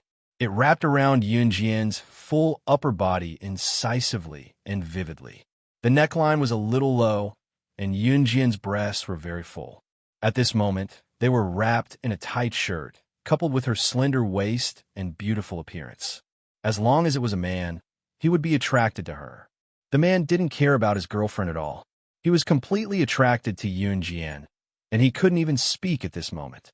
Even after hearing Yunjian's threatening words, the man still had an indescribable desire to tease Yunjian. The man didn't care about his girlfriend at all. He even flipped his crew cut very handsomely, and was about to look at Yunjian with an expression that he thought was charming to death. At this moment, the deck of the ship suddenly shook twice. The entire large cruise ship suddenly shook violently twice, as if it had encountered a big wave. The entire ship swayed. With the shake, the man couldn't stand still. After being swayed back and forth, he suddenly realized that Yunjian was standing in front of him, and that pair of full breasts were swaying in front of him. The man suddenly had an idea. He suddenly wanted to use the force of the ship's shaking to pretend that he had accidentally jumped into Yunjian's chest. The man thought so. In the next moment, he planned to jump into Yunjian's arms, as if he was using the rocking force of the boat. Just as the man was about to do so, he had already pounced on Yunjian. But when he was 30 centimeters away from Yunjian, he saw a large palm suddenly appear on Yunjian's slender waist. The large hand grabbed Yunjian's slender waist and pulled Yunjian over. The man was stunned, but at this moment, he had already fallen toward the place where Yunjian was just now. If he continued to fall, he might just fall over. However, it was unrealistic for him to fall, because when the man fell towards Yunjian's position, a slender thigh entered his sight. She lifted her slender leg from the ground and kicked the man's abdomen in a way that couldn't be seen by the naked eye. The man saw with his own eyes that the slender leg kicked his abdomen, and then his body flew out dozens of meters away. At this moment, The man felt that the breakfast he had eaten this morning was about to be kicked out of his mouth. The moment the man was sent flying, he saw that in the distance, the person who had kicked his slender leg was holding onto the girl he had tried to get close to, but couldn't even touch the corner of her clothes. The people standing around the cruise ship were frightened by Si Yi's actions. Everyone looked up and saw Si Yi's dark face. He hugged Yun Jian, and his sharp eyes looked as if he wanted to kill the man. Chapter 1243. It was rare for Si Yi to get angry. Ever since he met Yun Jian, however, the number of times he lost his temper had gradually increased. Outside of society, there would always be some people who thought they were very powerful, and then they would point fingers at others. It was also men who wanted to hook up with pretty girls when they saw them. Most girls who were hooked up with would be seduced by a few compliments. Of course, it was impossible for something like this to happen to Yun Jian. Si Yi was ruthless, and the man was about to vomit the food in his stomach from Si Yi's kick. Si Yi looked away and back at Yun Jian. "Don't let me see you again." Scram. Si Yi spat softly. His tone was cold, but his gaze was now on Yun Jian. He was speaking to the man just now, but his gaze on Yun Jian was filled with indulgence. The man could not get up for a long time, dawdling on the floor for a while before he finally got up reluctantly. Oddly enough, the man had just gotten up from the floor and was about to run over to the person in charge of the cruise ship to seek justice for him and blackmail Si. The painful kick just now was not a waste of his effort. However, once the man got up, he did not feel any discomfort coming from him. How is that possible? How painful was Si Yi's kick just now? It was so painful that he could barely stand up. Why was he not feeling any discomfort after he got up? While man frowned, wondering what had happened to him, Si Yi had already pulled Yun Jian to the seat that was occupied by the man and woman just now. His kick could not have hurt the man, of course. Si Yi did not want to get into any trouble and delay the trip's progress since they were going out to have fun. His world with Xiao Jian had yet to begin. Yun Jian was unaware of Si Yi's thoughts. She was already sitting with Si Yi on the seat that was occupied by the man and woman just now. The ship was still sailing. Apart from the last jolt, the ship didn't sway again. The journey was very smooth. When they finally arrived at the island, it was already 8 or 9 o'clock in the morning. In the summer, the sun was already high in the sky at 8 or 9 o'clock in the morning. After they got off the boat, Ningxia led the team to the beach near the island. The beach of the boat island was very large. Looking from the edge of the beach, the entire beach was filled with yellow sand and rocks. It was July, and the weather was getting hotter and hotter. The 2 months of summer vacation were undoubtedly the hottest period of the year in Zhe province. When they arrived at the beach, Ningxia accompanied Qing Yu and Yun Jian to the girls' changing room. Qing Yu and Mrs. Yang went to the changing room together. Before coming to the beach, Ningxia's mother had already prepared swimsuits for the ladies. Ningxia's mother was very polite. Ningxia's mother had also helped to prepare swimsuits for the men. However, most men would only wear underwear when they went to the beach. Of course, the underwear here were not briefs, but boxers. There were changing rooms for men and women set up near the sea. Qing Yu was currently pushing Yun Jian into the changing room excitedly. Chapter 1244. The black swimsuit that was shoved into Yun Jian's arms was not revealing. She would not be exposed in it, and the important parts would not be overly exposed to others. In spite of that, the black swimsuit showcased the girl's figure to its fullest. Even the bumpy parts could be completely displayed. Yun Jian could feel it when she held the swimsuit in her hands. Yun Jian could not help blushing. It was not that Yun Jian had never worn a swimsuit before, but be it in her past life or this life, she had never worn something that exposed her figure completely and exposed her important parts, let alone a swimsuit. Yun Jian was a famous secret agent in her past life, but as a female secret agent, she had never relied on seduction to win. Why was it that some people would think of bad things when they heard the word secret agent, especially female secret agents? Some people would even imagine female secret agents who relied on their bodies to win. All these did not exist for Yun Jian. In her past life, She had killed many internationally renowned male assassins who were known for their abilities. In slaying God's world, seduction did not exist. What was there to ask? There was only one answer. She did not need, nor did she have to seduce anyone. Her ability was enough for her to kill anyone in a second. Therefore, Yunjian's cheeks flushed when she saw the top that was as short as a bra and the swimming trunks that barely covered 1/5 of her thighs. It was mainly for her to wear this in front of him. Hurry up and change, Sister Jian. Haha, the color really suits you. I've never seen you in a swimsuit before. You'll have to satisfy me today. Qing Yu urged again with a half-smile in her voice. Holding the black swimsuit in her hand, she changed into it eventually. When Yun Jian took off her top, Qing Yu almost screamed when she saw Yun Jian's perfect figure. After holding in for a while, Qing Yu covered her mouth and screamed at Yun Jian like a little girl. Young master, you're the one who's going to die. Wow, you have such a great figure, Sister Jian. I've eaten a lot these days. I'm getting a little fat now. As Qing Yu spoke, she rubbed her belly. Yun Jian smiled and stroked Qing Yu's hair, saying, What are you waiting for? Oh. Qing Yu changed into the pink swimsuit that Ningxia's mother had prepared for her. Qing Yu's figure was not as curvy as Yun Jian's, nor was she like Yun Jian, who was thin and voluptuous in the right places. In spite of it, Qing Yu's figure, C.E. and the men who were waiting by the door had already changed into their swimsuits. Of course, C did not take off his shirt. He wore a pair of knee-length pants that went into the water and a black casual top. He did not like exposing himself in front of others, so he never took off his upper body or his clothes in front of others. Standing where they were for a while, he was surrounded by men who had taken off their top. Some of them even tried to show off their toned muscles. There were already a number of girls who were sizing CE up, but CE ignored them. It was then that a slender figure walked out from the girls' changing room. She had changed into a pure black swimsuit and short swimming trunks without the slim-fitting top.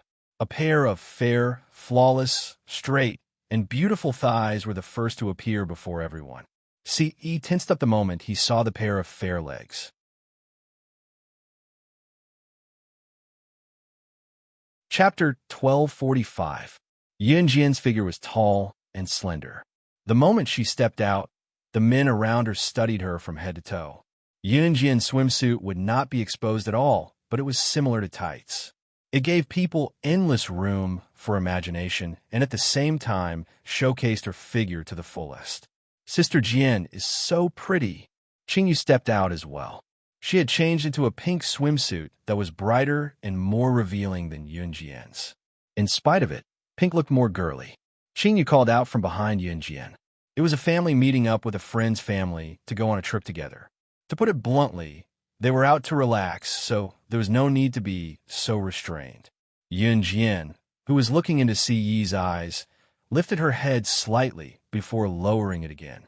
For some reason, she could keep a straight face in front of others, but in front of CE, she felt like she had to consider her every move carefully. It was rare for CE to be stunned for a moment before he came back to his senses and went to Yun Jian. He was the only one who could appreciate her beauty. CE pulled Yun Jian's hand in front of everyone and headed to a spot with more rocks by the beach. Qing Yu had just come out of the girls' changing room. When she saw CE pulling Yun Jian to the beach, she asked, were you taking Xiao Jian? Walking around. CE answered softly. Without turning around, he pulled Yun Jian to the spot with more rocks by the beach. These two kids are getting more and more compatible. Good Yun Jian, who stood beside Qing Yu, could not help nodding as he watched Yun Jian and CE's backs before he told Qing Yu. Yun Jian was not particularly tall, just a little over 6 meters.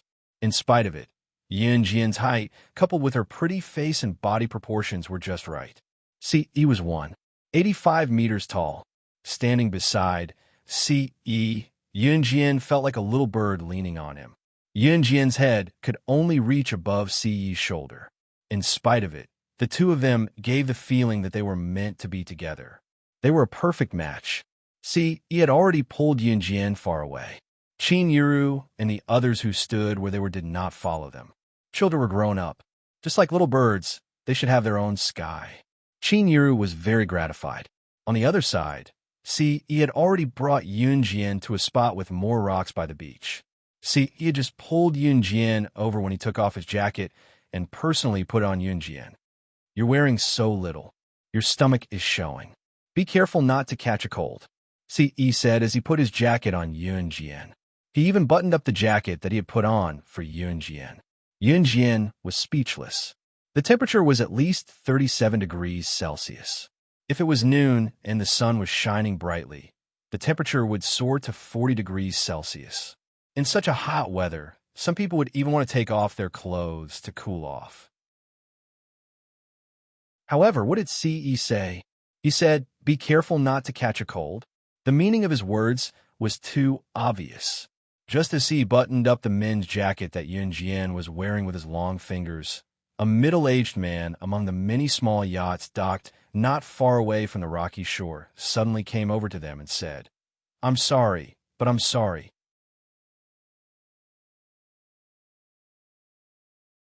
Chapter 1246. The middle-aged man who suddenly walked over was wearing casual clothes and a pair of loose, grayish-brown pants that reached his knees. He stumbled as he walked, as though his legs weren't very nimble. The middle-aged man's arrival interrupted Ce's actions. Although the middle-aged man was a little embarrassed, he still spoke boldly in order to attract business. "It's like this. My surname is Hang. You can call me Master Hang. I've been sailing in this area for decades. I have a boat here that can seat 10 people. We already have 8 guests here. If the two of you come together and form a boat, I can give you guys a discount for forming a team. So, young lady, young man, are you interested?" This middle-aged man was also known as Master Hang. Master Hang was currently giving a brief introduction to Yunjian and Ce. There were all sorts of activities along the beach, so there were many people who came to attract business. Some people's jobs were like this. If they didn't attract enough tourists, they wouldn't be able to make a living. Hence, it was reasonable for them to be thick-skinned. Yunjian narrowed her eyes when she heard Master Hang's words. See, he didn't look at Master Hang. Instead, he reached out and patted Yunjian's head affectionately. Then he said in his deep, magnetic voice, "Do you want to go?" He was naturally asking if they wanted to take the yacht. Even Master Hang, who was standing a distance away, couldn't help but smile when he saw Ce's affectionate gaze. "Okay," Yunjian agreed.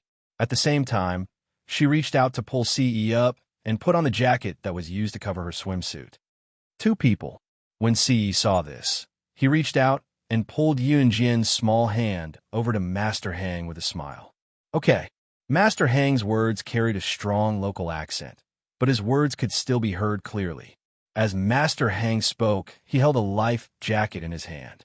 When he led the way back to the yacht, Master Hang couldn't help but praise Ce. "Young man, you have a bright future ahead of you." "Huh." The meaning behind his words was self-evident. Ce smiled.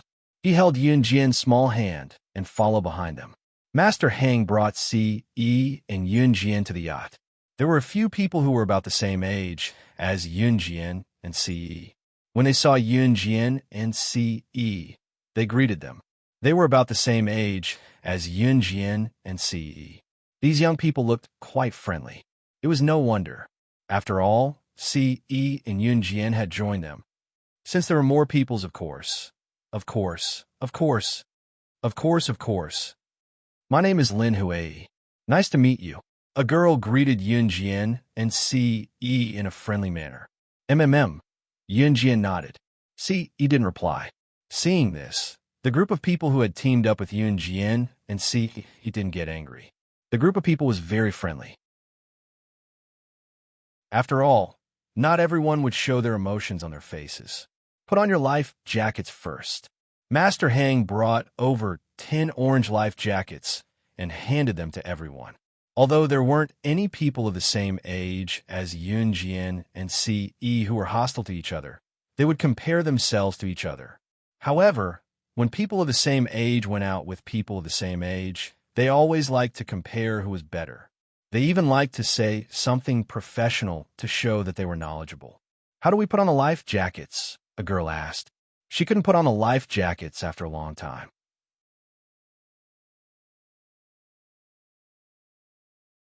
Chapter 1247. The one who spoke was a good-looking young man.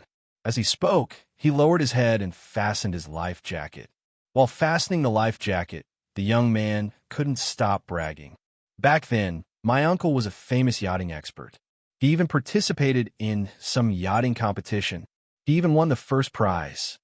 As he spoke, the young man paused and bragged even more. When I was 16, I went to stay at my uncle's house for a period of time during summer vacation. At that time, my uncle even taught me how to drive a yacht. The operation was quite simple. After learning for a day, I could drive a yacht on my own. The young man's bragging tone was very unpleasant. It was very obvious that Lin Huai and the others who were with the young man had heard him bragging more than once. The young man's ultimate goal in bragging was to see the astonishment and shock on Yun Jian and Si Yi's faces. It was just like bragging, and then seeing the astonishment and shock on Yun Jian and Si Yi's faces was to fuel the young man's vanity. The young man didn't have any other intentions. He just wanted to see the astonishment and shock on their faces when they found out about his strength. Unfortunately, he didn't see any astonishment or shock on Yun Jian and Si Yi's faces. On the contrary, Yun Jian and Si Yi's expressions were very normal. The young man, on the other hand, paused his hand that was still fastening his life jacket. He was a little surprised that they were not as shocked as he had expected when they heard how awesome he was. Yun Jian and Si Yi had already skillfully put on their life jackets. In just a few seconds, they had fastened their life jackets. Even Master Hang was stunned by Yun Jian and Si Yi's skillful movements, let alone the people around them. Ahem, let's get on the boat after fastening your life jackets. In order to ease the awkward atmosphere, Master Hang deliberately pulled on the rope tied to the bow of the boat. The young man smiled awkwardly and helped the others put on their life jackets. Yun Jian and Si Yi were the first to get on the boat. By the time Lin Huai and the young man got on the boat, Yun Jian and Si Yi were already sitting on the side of the boat. When the other young people got on the boat, another boy beside the young man who had been bragging said, "Yushu, you said you learned how to drive a yacht during the summer vacation. I'll have to trouble Master Hang to drive it for you later." The young man who had been bragging in front of everyone was called Xiong Yushu. Xiong Yushu wanted to prove his ability from the beginning. Now that the other boy who came with him started cooperating, Xiong Yushu immediately said, "Hey, I didn't. I've learned how to drive a yacht, but Miza's uncle's his way. Xiong Yushu, using the boats, and the boat, the boat, the boat, and the boat, the boat, the boat, the boat, the boat, the boat, the boats, the boat island was very big. It was impossible to walk the entire boat island in a day's time. Therefore, it was not a bad choice to spend a few dozen yuan to take a boat around the boat island. Sitting beside Si Yi, Yun Jian enjoyed the thrill of being on the yacht and sailing at high speed on the sea with her eyes closed. At this moment, they had already sailed half a lap around the boat island. At this moment, Master Hang, who was sailing, suddenly clutched his chest. In the next second, he felt a sharp pain in his heart. The hand that was holding the steering wheel suddenly loosened.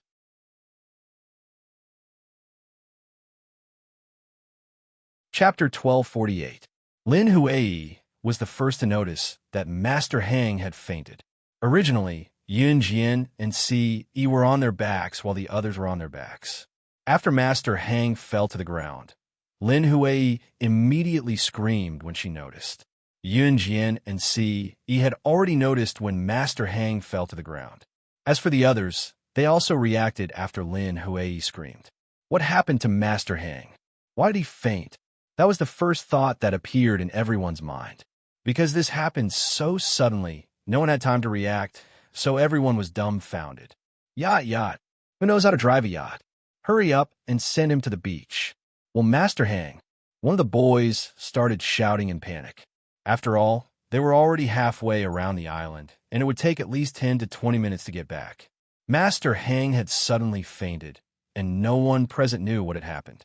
The best thing to do now was to quickly send him back to the beach where they first came out and call for help. But the problem now was who would drive the yacht after Master Hang fainted. Moreover, Master Hang had fainted, so no one dared to touch him. What if something happened to him again? What should they do? Who would take responsibility? Yushu, hurry up.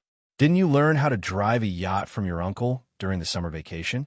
Hurry up and drive the yacht back to the beach. If this drags on, someone will die. The boy who helped Xiong Yushu brag earlier said to Xiong Yushu. Because he had never encountered something like this before, when the boy spoke, his voice was hoarse and trembling. I don't know where to go. I'm not familiar with this place either. Xiong Yushu's boastful attitude was gone. He began to tremble, and even his footsteps were hesitant to drive the yacht. It was one thing to brag earlier, but now that it was a critical moment, he was afraid. After all, when he drove the yacht, he was alone. Now he had to carry so many people, and there was also a person who could die at any time. He was afraid. Yushu, what are you waiting for? You're the only one here who knows how to sail a yacht. If you don't help us, The boy urged again. It wasn't a good idea for the yacht to stay here forever. If it stayed here for too long, the yacht might sink. Everyone became more and more afraid. Not only were they worried about Master Hang, but they were also worried about their own safety. However, just as these people were so scared that they couldn't move, they didn't know what to do next. A clear female voice was heard. I'll drive the yacht. Just as he finished speaking, Yunjian had already turned sideways and sat in the driver's seat of the yacht. Yunjian's back was facing the crowd. She said to the panicked people standing behind her, he has a myocardial infarction. Try not to touch him. Yunjian's words were not a question, but a statement. After saying that, she started the engine of the yacht under everyone's surprised and stunned expressions and pushed the yacht to the maximum speed. How did you know he had a myocardial infarction? Did you study medicine? And you know how to drive a yacht? Lin Huai asked in surprise. Yunjian didn't answer Lin Huai directly. Instead, she said to the crowd, hold tight. As soon as she finished speaking, Yunjian released the clutch.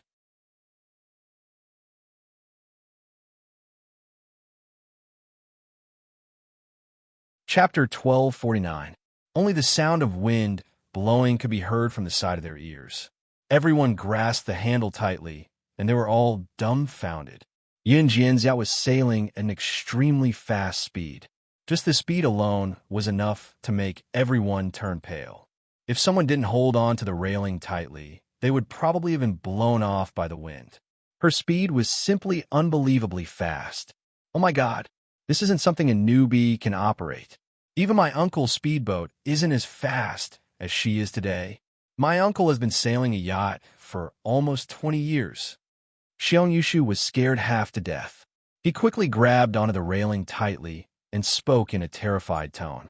As soon as Xiong Yushu finished speaking, the young people standing around, including Lin Huai, all showed a horrified expression. Previously, Xiong Yushu had bragged about how amazing his uncle was. But now, this girl who had boarded the yacht with them and hadn't spoken much from the start actually had such advanced yacht driving skills. Even Xiong Yushu couldn't help but complain that his uncle, whom he admired the most, wasn't as fast as Yunjian today. How amazing must she be to be able to force Xiong Yushu to say something like this? The sea breeze roared as Yi stood beside Yunjian. He didn't do anything else. Even in this open-air yacht, he didn't reach out to hold onto the railing and was able to stabilize his body. A journey that would normally take 10 to 20 minutes was forcibly shortened to 5 minutes by Yunjian. Lin Huai, Xiong Yushu, and the rest were completely dumbfounded. Seeing such a situation, everyone present was stunned. It wasn't for anything else but Yunjian's frightening ability. She actually knows how to sail a yacht. How old is she? Just as they were thinking this, Yunjian's low voice was heard. Hold on tight. After Yunjian finished speaking, the few people on the yacht used both hands to hold onto the railing. In the next second, they felt Yunjian driving the yacht towards the shore where there was no water. We'll capsize like this. Lin Huai's face was pale with fright. She gripped the railing tightly and closed her eyes. Just like Lin Huai, the others didn't look any better. At this moment, all of them had their eyes tightly shut. They were so scared that their nerves were stretched taut. When everyone heard Yunjian's words, they grabbed the railing of the yacht tightly. Bang! In the next second, the yacht suddenly rushed ashore. Because of the impact of the seawater, coupled with the strong inertia, it was very strong. Therefore, in the next moment, when the yacht hit the shore, it hit the shore hard before stopping steadily. Actually, the bumpiness of the yacht wasn't that bad. At least Master Hang, who was lying on the boat, did not sway at all. The yacht was docked steadily. Obviously, Master Hang was not driving the yacht alone. There were many friends of Master Hang around. When they saw Yun Jian driving the yacht back to the shore, several other friends and colleagues of Master Hang ran over barefoot. "What's wrong? What's wrong?" The group of people were noisy. When they saw Master Hang lying on the boat, they were so scared that their faces turned pale. For a moment, they didn't know what to do. A middle-aged uncle even reached out to pull Master Hang up from the ground and carry him to the hospital. At this moment, everyone saw the beautiful girl in front of them come out from the driver's seat. She calmly stopped the man's actions. "Don't touch him." The middle-aged uncle who was about to reach out his hand was stunned for a moment. He really didn't continue to reach out.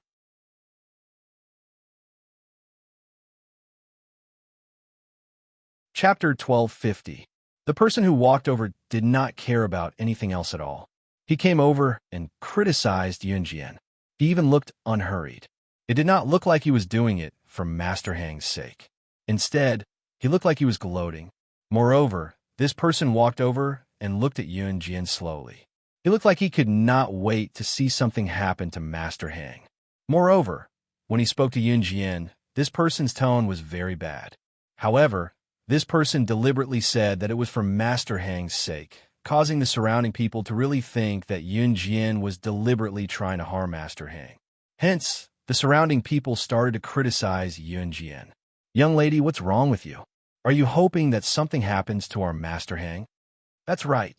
Our Master Hang is such a good person. This young lady is actually so vicious. Come, hurry up and carry Master Hang to the hospital for a checkup." Master Hang's colleagues began to criticize Yun Jian. Some people even said that Yun Jian was vicious. The words were spoken in a split second. Narrowing her eyes, Yun Jian's lips curled into a cold smirk. After sneering, Yun Jian continued, "He has a myocardial infarction. Call an ambulance immediately. You are not medical staff. After a myocardial infarction, if you are not rescued in time, the patient will often die within 2 hours. Don't move or help the patient walk. Otherwise, his condition will only worsen faster. If something happens, none of you can bear the responsibility." Yun Jian's cold words were quickly heard. Then, she successfully stopped the group of people who wanted to reach out to touch Master Hang. Yes, Yun Jian was right. If something happened while moving or helping the patient walk, no one could bear the responsibility. "I'll call the doctor." Someone quickly ran to the hospital near the beach. Fortunately, it was not far from the hospital. After the doctor returned and completed a series of safety measures, he finally sent Master Hang safely to the hospital. Only then did the doctor wave his hand to wipe off the cold sweat on his body. Seeing that the medical staff had already escorted Master Hang to his hospital, the doctor wiped away the cold sweat on his forehead and said to everyone, "Phew, as long as he's sent to the hospital on time, there won't be any major problems. The patient's condition is very serious. Fortunately, you called us over and didn't reach out to help him or touch his body. Otherwise, he might have died on the spot." Even this doctor let out a soft sigh of relief, let alone the others. Especially the colleague of Master Hang, who had scolded Yun Jian with exaggerated words just now. Although that person was unreasonable, he didn't want Master Hang to die at all, nor did he dare to do so. After hearing the doctor's words, the man still looked at the doctor in disbelief as he asked in a trembling tone, Doctor, is it true that old Hang couldn't be moved just now?" It was obvious that this person did not know anything about medicine. The doctor glanced at this person and said, "That's right. In layman's terms, if you touch him, it's very likely that the patient who is in the middle of a myocardial infarction will die on the spot. In that case, the young lady really knows medicine." At this moment, someone looked at Yun Jian with a slightly surprised gaze. At this moment, everyone's gaze shifted to Yun Jian. When they saw that Yun Jian was only 16 or 17 years old and wasn't even an adult, Everyone was shocked and frightened.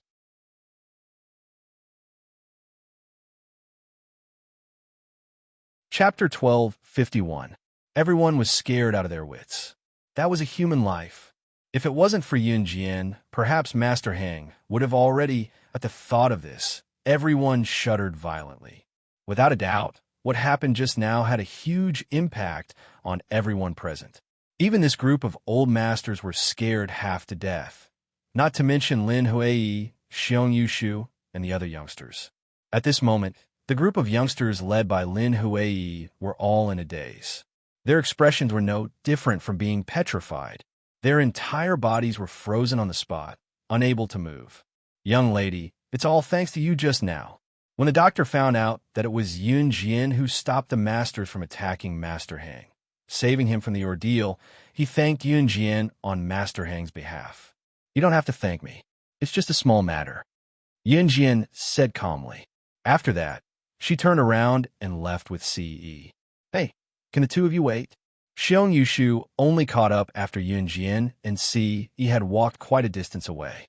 He looked at Ce, then looked at Yun Jian. Then he said to Yun Jian in a worshipful tone, "You're so good at driving a yacht. I don't have any other intentions. I just want to know where you learned it from.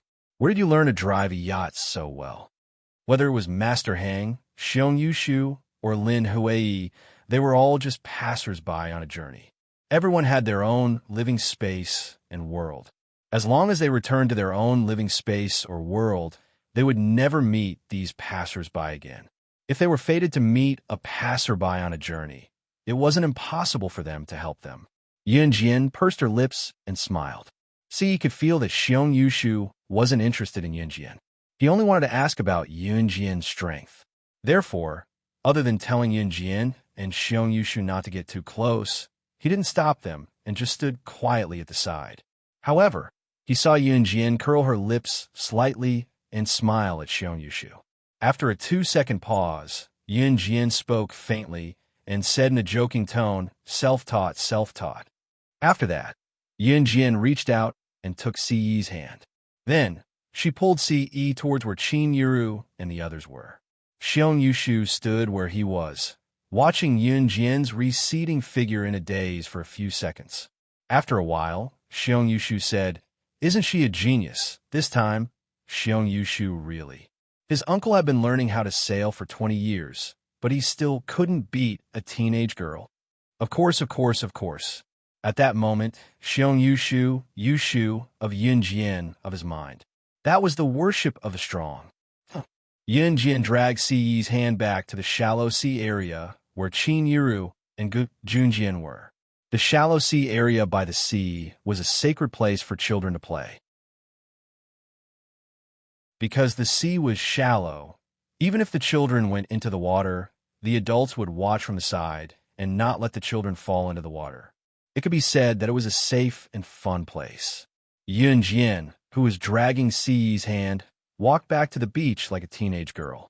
From afar, she saw Xiao Yunju, Duan Li, and Duanya lying on the sand on the beach. They were holding plastic cups in one hand and squatting on the ground. Don't talk. Otherwise, the little crabs won't come out. Xiao Yunju was like a little adult as he took charge of the order. Duan Li and Duanya also started to shush each other. Yun Jian dragged Ce over. Xiao Yunju raised his head and was about to say something when he saw Yun Jian dragging Ce over. Xiao Yunju had just found a little crab's hole. However, when he saw Yun Jian and Ce, he immediately stepped on the little crab's hole. The poor little crab's hole was blocked by Xiao Yunju. Xiao Yunju was already running over with Duan Li and Duanya. At the same time, he said coquettishly, "Sister, brother." Xiao Yunju tactfully rushed into Ce's arms. Duan Li and Duanya, on the other hand, rushed into Yun Jian's arms. Yun Jian reached out to ruffle their hair. Seeing such a harmonious scene, her words softened. "Did you have fun?" Yes. This is the first time I've been to the beach. Sister, we're all so happy." Duan Li held Yun Jian's hand and said excitedly, Brother Ce, can you take us to eat ice cream? We're so thirsty." Xiao Yunju shook Ce's hand and said coquettishly, "Okay, Ce, immediately agreed. After informing Qin Yuru and Gu Junjian, Yun Jian and Si each held Duan Li and Duan Ya's hands and walked to a nearby ice cream shop. This ice cream shop was famous for being expensive, but it was also the only ice cream shop within a radius of 8 miles. When Yun Jian and Si brought Xiao Yunzhu and the other two into the shop and sat down, suddenly, another group of people entered the shop. Yun Jian didn't look carefully. However, she heard someone suddenly shout at her, "Hey, it's you guys. What a coincidence."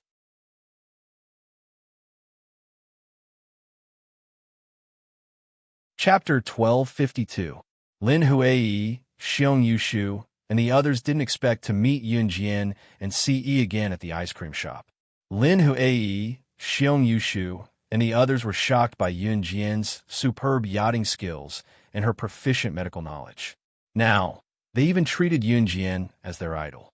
Xiong Yushu felt that he wanted to pretend to be amazing in front of Yun Jian and Si, but he felt embarrassed when he thought about it now. But at this moment, the admiration in her heart was greater than the feeling of embarrassment. Lin Huai, Xiong Yushu, and the others quickly walked over and stood in front of Yun Jian and Si. Lin Huai put her hands behind her back and smiled at Yun Jian playfully. Then, she said, "Are you here for ice cream too? Do you mind sharing a table?" Lin Huai said as she glanced at Xiao Yunzhu, Duan Li, and Duan Ya. "Wow, what a cute little brother and little sister." Lin Huai said as she squatted down to look at Xiao Yunzhu, Duan Li, and Duan Ya. Okay. Yun Jian didn't refuse. This was because she saw that Xiao Yunzhu, Duan Li, and Duan Ya seemed very curious when they saw Lin Huai and the others. It wasn't bad to let Xiao Yunzhu, Duan Li, and Duan Ya see more people in the world. Then we won't stand on ceremony, ha! Lin Huai said as she took the lead and sat down. After chatting for a while, they found out that Lin Huai's family was in the north. She, Xiong Yushu, and the others all came from the north. Xiong Yushu's uncle was from the south. When Xiong Yushu was 16, he came to the south for a summer vacation and learned how to sail at his uncle's house. At this point, the ice cream that everyone had ordered was served. The ice cream in this shop was very big, but the price was very expensive. Obviously, since Lin Huai and the others came to the shop, it meant that their family background wasn't bad. Otherwise, they wouldn't have come all the way from the north for a vacation. The ice cream here was eaten with a spoon. Once, she accidentally got some ice cream on the side of her mouth when she scooped it into her mouth with the spoon. See, he didn't say anything. When he saw it, he immediately reached out and gently wiped the ice cream off Yun Jian's mouth. This action warmed the hearts of Lin Huai and the others. Even Lin Huai couldn't help but say, "You two are so loving. And from the first time I saw the two of you, I felt that the two of you were very compatible, haha." Lin Huai just wanted to express her thoughts. She didn't mean anything else. When Yunzhu heard Lin Huai's words, he shook his head left and right before blinking his beady eyes at Lin Huai and said seriously, "I'm not sure if you'll be able to do anything to me. Sister and brother Si often play kissing games, and they don't even let us watch. Our classmate, Xiao Hui, said that they were hiding from us and secretly making love." Xiao Yunzhu pursed his lips and said in a very innocent manner. The originally good atmosphere became extremely awkward after Xiao Yunzhu's words. Yun Jian's hand, which was eating ice cream, just now froze. She let go of the spoon in her hand that was scooping ice cream, and it fell to the ground. Xiao Yunzhu's words just now really made one's imagination run wild. Ahem! Yun Jian couldn't help but cough lightly to alleviate the awkwardness. Yun Jian and Xiao Yunzhu all ordered ice cream. See, he didn't order because he didn't like to eat these things. Seeing the spoon in Yun Jian's hand slip to the floor due to Yunzhu's frightening words just now, Yun Jian was stunned. Si reached out and caught the spoon without even looking. Lin Huai, Xiong Yushu, and the others, who were sitting opposite Yun Jian and Si, all gasped when they saw this. Just now, they thought that only Yun Jian was so amazing.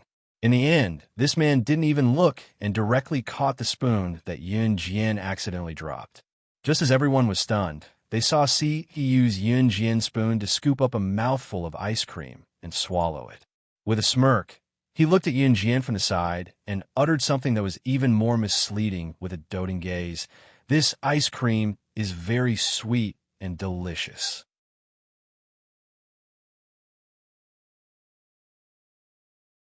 Chapter 1253. Si's words were enough to cause misunderstandings.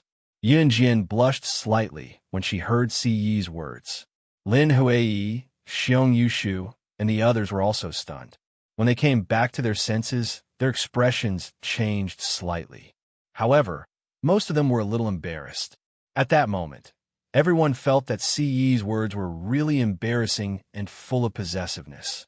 Furthermore, he had said it so confidently, as if he was afraid that others wouldn't know that there was something going on between him and Yun Jian. But to be honest, just the fact that Yun Jian and Si Yi were so compatible was enough to make Lin Huiyi, Xiong Yushu, and the others envious. Yun Jian reached out and snatched the spoon back from Si Yi's hand. She didn't look down on the spoon that Si Yi had eaten, and her face was slightly red. "I'm not giving it to you." Yun Jian lowered her head and scooped another mouthful of ice cream. Her cheeks were slightly red as she spoke to Si Yi. When Si Yi heard this, he felt that she was acting coquettishly. Si Yi couldn't help but smile. Cough, cough, cough. Did you guys know that there will be a surfing competition at the beach later? Let's go and watch, shall we? Xiong Yushu stood up and said softly to ease the awkwardness. As he spoke, Xiong Yushu rubbed his mouth with his hand. Surfing? Little brother, is surfing the kind where people stand on a wooden board and rush around in the sea? Xiao Yunju thought for a while and asked cleverly. When he heard Xiao Yunju's analogy, Xiong Yushu quickly nodded. Yes, I want to go. When Xiao Yunju heard this, he quickly ran over and shook Yun Jian's hand. Then, he said coquettishly, Big sister, can you take us to watch the surfing? Our teacher talked about surfing in class before. I want to watch it. Since Xiao Yunju had spoken, Yun Jian naturally wouldn't disagree. She pursed her red lips and immediately agreed. Okay. Upon hearing that Yun Jian had agreed, Xiao Yunju and the other two were overjoyed. After finishing their ice cream, they set off for the beach. Xiao Yunju and the other two were no longer as mischievous as before. Perhaps it was because she had eaten a large bowl of ice cream. Since it was Xiong Yushu's suggestion, he led everyone to the beach where the surfing competition was going to take place. The beach here was not shallow, so Yun Jian and Si Yi held tightly onto Xiao Yunju, Duan Li, and Duan Ye's hands, afraid that the three children would run away. There was a lot of traffic on this beach because there was going to be a surfing competition. The beach, which was originally big enough for a person to run all over the place, was now so crowded that one could only walk slowly. Thus, Yun Jian had a hold on Xiao Yunju, Duan Li, and Duan Ye even more tightly. Xiong Yushu, who was leading the team, finally found an empty spot to watch the competition. He had just called Yun Jian and the others over when Yun Jian narrowed her eyes and saw a familiar face in the crowd. Yun Jian leaned against Si Yi and whispered to him, Mad Dragon is here. She had arranged to meet Mad Dragon on the boat island, and they had just set the location here. However, Yun Jian didn't expect it to be so crowded at first. Hey, you guys come and play. Lin Huiyi saw the lively scene and waved her hand to signal Yun Jian and Si Yi to bring Xiao Yunju and the other two over. However, Si Yi suddenly leaned over and whispered into Yun Jian's ear.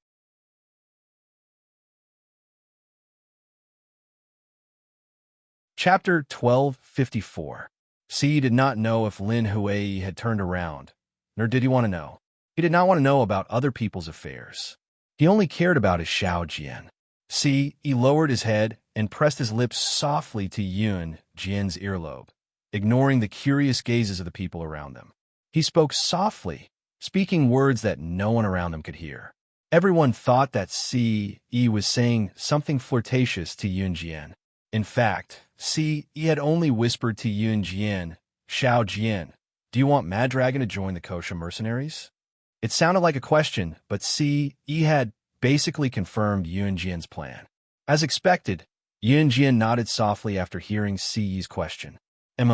She had only invited Mad Dragon to meet her on Zhoudao because of one thing. She wanted Mad Dragon to join the Kosha mercenaries and expand the Kosha mercenaries' capabilities. Although the Kosha mercenaries' reputation was not to be underestimated internationally, the Kosha mercenaries were still not strong enough. At least, that was what Yunjian thought. A person, an organization, could not stay where they were forever. To achieve greater success, they had to take the big step bravely. Yunjian was never satisfied with the status quo because she knew that she was not good enough. There would always be someone better than her. She had to be the powerhouse who held up the entire mountain in order to protect the people she wanted to protect. Kosha mercenaries would never reject talents. What more an elite like Mad Dragon? It was true that Quanglong's capability was not on par with Yunjian's. In fact, they were miles apart. However, if Quanglong was poached by other forces in the future, it would only be an additional enemy and danger to Gusha mercenaries. Therefore, Yunjian planned to invite Mad Dragon to join the Kosha mercenaries. Stay here and accompany Xiao Zhu and the others. Have fun. I'll handle this. See, he had already straightened his body and looked up. He had one hand in his pocket as he spoke in his rich, masculine voice. There were many people walking around, but no matter how beautiful Yunjian and Ce were, no one would stop to watch them or eavesdrop on their conversation like they were monkeys. Therefore, Ce did not lower his voice when he said the latter part. Yunjian looked up and pressed her lips together. She was surprised, but there was a faint warmth in her heart. Mad Dragon was now a member of the Enhan organization. Why was this so? It was because all the assassins and agents of the Enhan organization had worked for the organization. In her previous life, Yunjian had also worked for the Enhan organization for a few years. When she became strong enough, she became the first person to leave the organization. However, Mad Dragon had not completely left Enhan organization. In fact, Enhan organization did not participate in these things. In Enhan organization, as long as you completed the mission, you could leave the organization. Moreover, a Han organization had never stopped any capable assassins or agents from leaving their control. Yunjian was the only agent who had completed all the missions given by a Han organization and left an Han organization. This was because none of the assassins and agents who wanted to leave an Han organization to complete their missions lived to see the day they left. However, Yunjian believed that Mad Dragon could do it. This was because Mad Dragon was strong enough. Yunjian was touched because Mad Dragon was still a member of an Han organization. Yunjian only wanted Mad Dragon to reach an understanding with her and wait for Mad Dragon to leave an Han organization before officially joining the Kosha mercenaries. However, Ce's words were, just as Yunjian said the word, Ce suddenly reached out and hugged her waist. There seemed to be light in his eyes. Under his handsome face, the corners of his lips were slightly raised. His eyes only reflected her. Other than that, there was nothing else.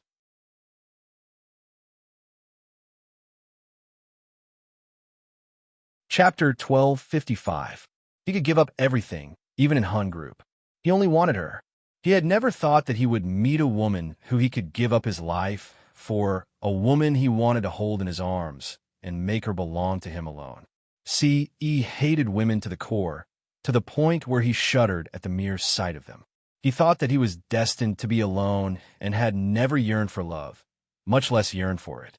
However, fate had brought him to meet his Xiao Jian.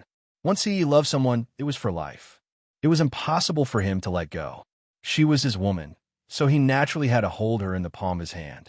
Yunjian blushed when she heard Ce's last sentence. Ce's words touched her to the core. If it were not for the crowd, she would have hugged him. Take Xiao Zhu and the other girls and wait for me here, Ce said as he rubbed Yunjian's silky hair gently. Yunjian did not reject him now as she nodded at Ce. Ce then turned to leave through the crowd. Xiao Yunju clapped and exclaimed, "Wow." Ce Gij touched Jijia's hair like he's touching mine. Just as Xiao Yunju said that, Lin Hui peeked over again, only to see Ce leaving. Lin Huai was suspicious, but she still walked over to Yun Jian. Where's your boyfriend? Heh, I'll hold your brother's hand for you. Look after your two younger sisters. We'll stand here. The surfing competition is starting soon. Lin Huai asked, nosily before going to Yun Jian with a grin. Lin Huai was only helping Yun Jian hold Xiao Yunju's hand out of kindness, preventing Xiao Yunju from being pushed or trampled in this crowded place. Thank you. Yun Jian thanked Lin Huai with a smile. Lin Huai was being kind after all. Haha, you're welcome. Lin Huai was flattered, scratching her head and saying nothing else. At the same time, someone at the beach announced the start of the competition through the microphone. Thank you to all the tourists who came to watch the competition. Due to the crowd, we hope that all of you can watch the competition from a safe place. Thank you. Let the competition begin. Not long after C left, the surfing competition was about to begin. C walked towards the center of the crowd with one hand in his pocket. His tall figure attracted a lot of attention as he walked towards the center of the crowd. Under everyone's gaze, C walked to the center of the crowd. He reached out and grabbed the collar of a man who had his back facing him. Without even saying a word, he dragged the man by the collar to an empty corner. Mad Dragon was suddenly grabbed by the collar by CE. He didn't know that the person who grabbed his collar was CE, so he was furious. He was the god of war, Mad Dragon, ranked 3rd on the International Secret Service rankings. How could he be dragged by the collar today after being defeated yesterday?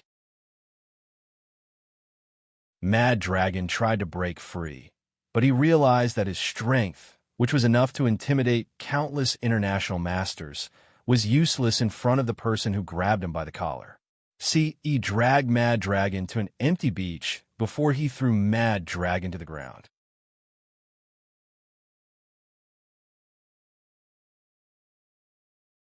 Chapter 1256. It was the man who had been standing next to SS. Mad Dragon's expression changed drastically. Mad Dragon had met CE at the beach yesterday. Of course, that was because CE was standing next to Yun Jian. More importantly, the 3 leaders of Enhan were there as well. Therefore, Mad Dragon had suspected that CE was most likely the leader of Enhan. Mad Dragon did not know whether CE was the leader of Enhan or not. In Enhan, other than the 4 leaders, no one else had seen the leader of Enhan. Even Slaying God did not know that CE was the leader of Enhan. If CE had not admitted it, Yun Jian would not even know where to start investigating. No matter how good Yun Jian was, she would not be able to find out who the leader of Enhan was. Mad Dragon's expression changed drastically, but he did not lose his footing. It was undeniable that Mad Dragon was stronger than all of Yun Jian's opponents and teammates. And for a powerful person, being calm and unhurried after encountering a situation was the most basic. Mad Dragon could not confirm that CE was the leader of Enhan just by looking at the 3 leaders of the organization. After all, Enhan had existed for so many years. It was hard for him to believe that the leader of Enhan was a young man who was about his age or even 2 years younger than him. To be honest, it was not that Mad Dragon did not believe it, but he was slightly doubtful. Mad Dragon. Just as Mad Dragon was frowning and trying to guess CE's identity, CE's voice interrupted him. Mad Dragon frowned and looked at CE when his name was called. As a professional agent, Mad Dragon did not respond to CE. I'll give you 3 days. And Han will let you go as long as you join the Kosha mercenaries within 3 days. CE made his intentions clear. He never bothered to beat around the bush with people because he didn't have the time to talk nonsense with people. You? Mad Dragon's eyes widened, and he was completely shocked by CE's words. CE's 3 simple sentences summed up a lot of things. For example, he had indirectly mentioned that he was the leader of Enhan.